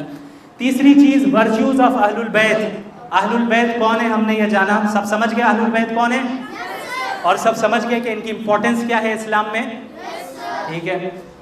اور چوتھی چیز اسٹوری آف کربلا. کربلا کا پورا واقعہ کیا ہے جو آپ لوگوں کو معلوم نہیں تھا اب معلوم چل گیا. اب بتائیے, ہاتھ اٹھائیے کتنے کو معلوم ہے کہ کربلا کیا ہے. نہیں معلوم, ابھی بھی کبھی لوگ ہاتھ اٹھا رہے ہیں. آپ کو نہیں پتا چلا اسٹوری آف کربلا کیا ہے؟ ہاں الحمدللہ. حضرت حسین کو کس طریقے سے قتل کیا گیا کربلا میں, سب کو پتا چل گیا الحمدللہ. اور اس سے کیا لیسنز ہمیں ملتے ہیں یہ بھی پتا چل گیا. ان میں سب سے اور پانچویں چیز ہم نے کیا سیکھا آج کہ ہاں بدعت سے بچنا ہے. کربلا کا مطلب یہ نہیں ہے کہ ہم ماتم کرنے لگ جائیں. اسلام میں ہم صرف 2 دن کو مناتے ہیں. لوگ کہتے ہیں ہم محرم مناتے ہیں. محرم کوئی منانے والی چیز نہیں ہے. منانا, سیلیبریٹ کرنا یا اس چیز کو منانا, اس کا تعلق صرف 2 دن سے ہے. وہ عید الفطر اور عید الاضحیٰ. کون سی 2 عیدیں؟ بس مسلمان مناتے ہیں اگر کسی چیز کو تو ان 2 چیزوں کو, باقی چیزوں کو منایا نہیں جاتا ہے. ہاں محرم میں ہم ان واقعات کا ذکر کرتے ہیں تاکہ ہمیں لیسنس ملے اور وہ چیزیں وہ ہو. تو بدعت سے ماتم, جھنڈے, جلوس اور اس طرح کی جتنی چیزیں اور جتنی بدعتیں سب سے بچنا ہے. چھٹی چیز ہم نے کیا سیکھی؟ نیکسٹ پہ چل جائیے. ہاں تمام صحابہ کرام سے ہم محبت کرتے ہیں. تمام صحابہ کرام سے ہم ایکولی محبت کرتے ہیں, جن میں اہل البیت بھی شامل ہیں اور تمام صحابہ بھی. آخری بات, صحابہ کرام میں بھی الگ الگ اسٹیٹس ہے. الگ الگ کیا ہے؟ اسٹیٹس ہے. بعض سے بڑھ کر ان کی حیثیت ہے, زیادہ فضیلت ہے. تو تمام صحابہ میں سب سے افضل کون ہے؟ سب سے ہائیسٹ رینک حضرت ابو بکر رضی اللہ عنہ. سیکنڈ ہائیسٹ رینک عمر فاروق, عمر بن خطاب رضی اللہ عنہ. اور تیسرا رینک حضرت عثمان رضی اللہ عنہ. چوتھا رینک بس. چلیں, امید کرتا ہوں کہ آپ لوگوں کو مزہ بھی آیا ہوگا. مزہ آیا؟ سیکھنے کو ملا کچھ؟ الحمدللہ الحمدللہ. اللہ رب العالمین آپ سب کو جزائے خیر عطا فرمائے. آخر میں پھر میں اپنے ولی رحمانی بھائی اور جتنی بھی ان کی ٹیم ہے ماشاءاللہ پیچھے بھی اور ادھر بھی, ہر ایک کا شکریہ ادا کرتا ہوں کہ آپ لوگوں نے موقع دیا اور بہت ہی یعنی امپورٹنٹ ٹاپک پہ اس ورکشاپ کو کنڈکٹ کیا. اللہ رب العالمین آپ تمام حضرات کو جزائے خیر عطا فرمائے. وآخر دعوانا الحمدللہ رب العالمین. والسلام علیکم ورحمۃ اللہ وبرکاتہ.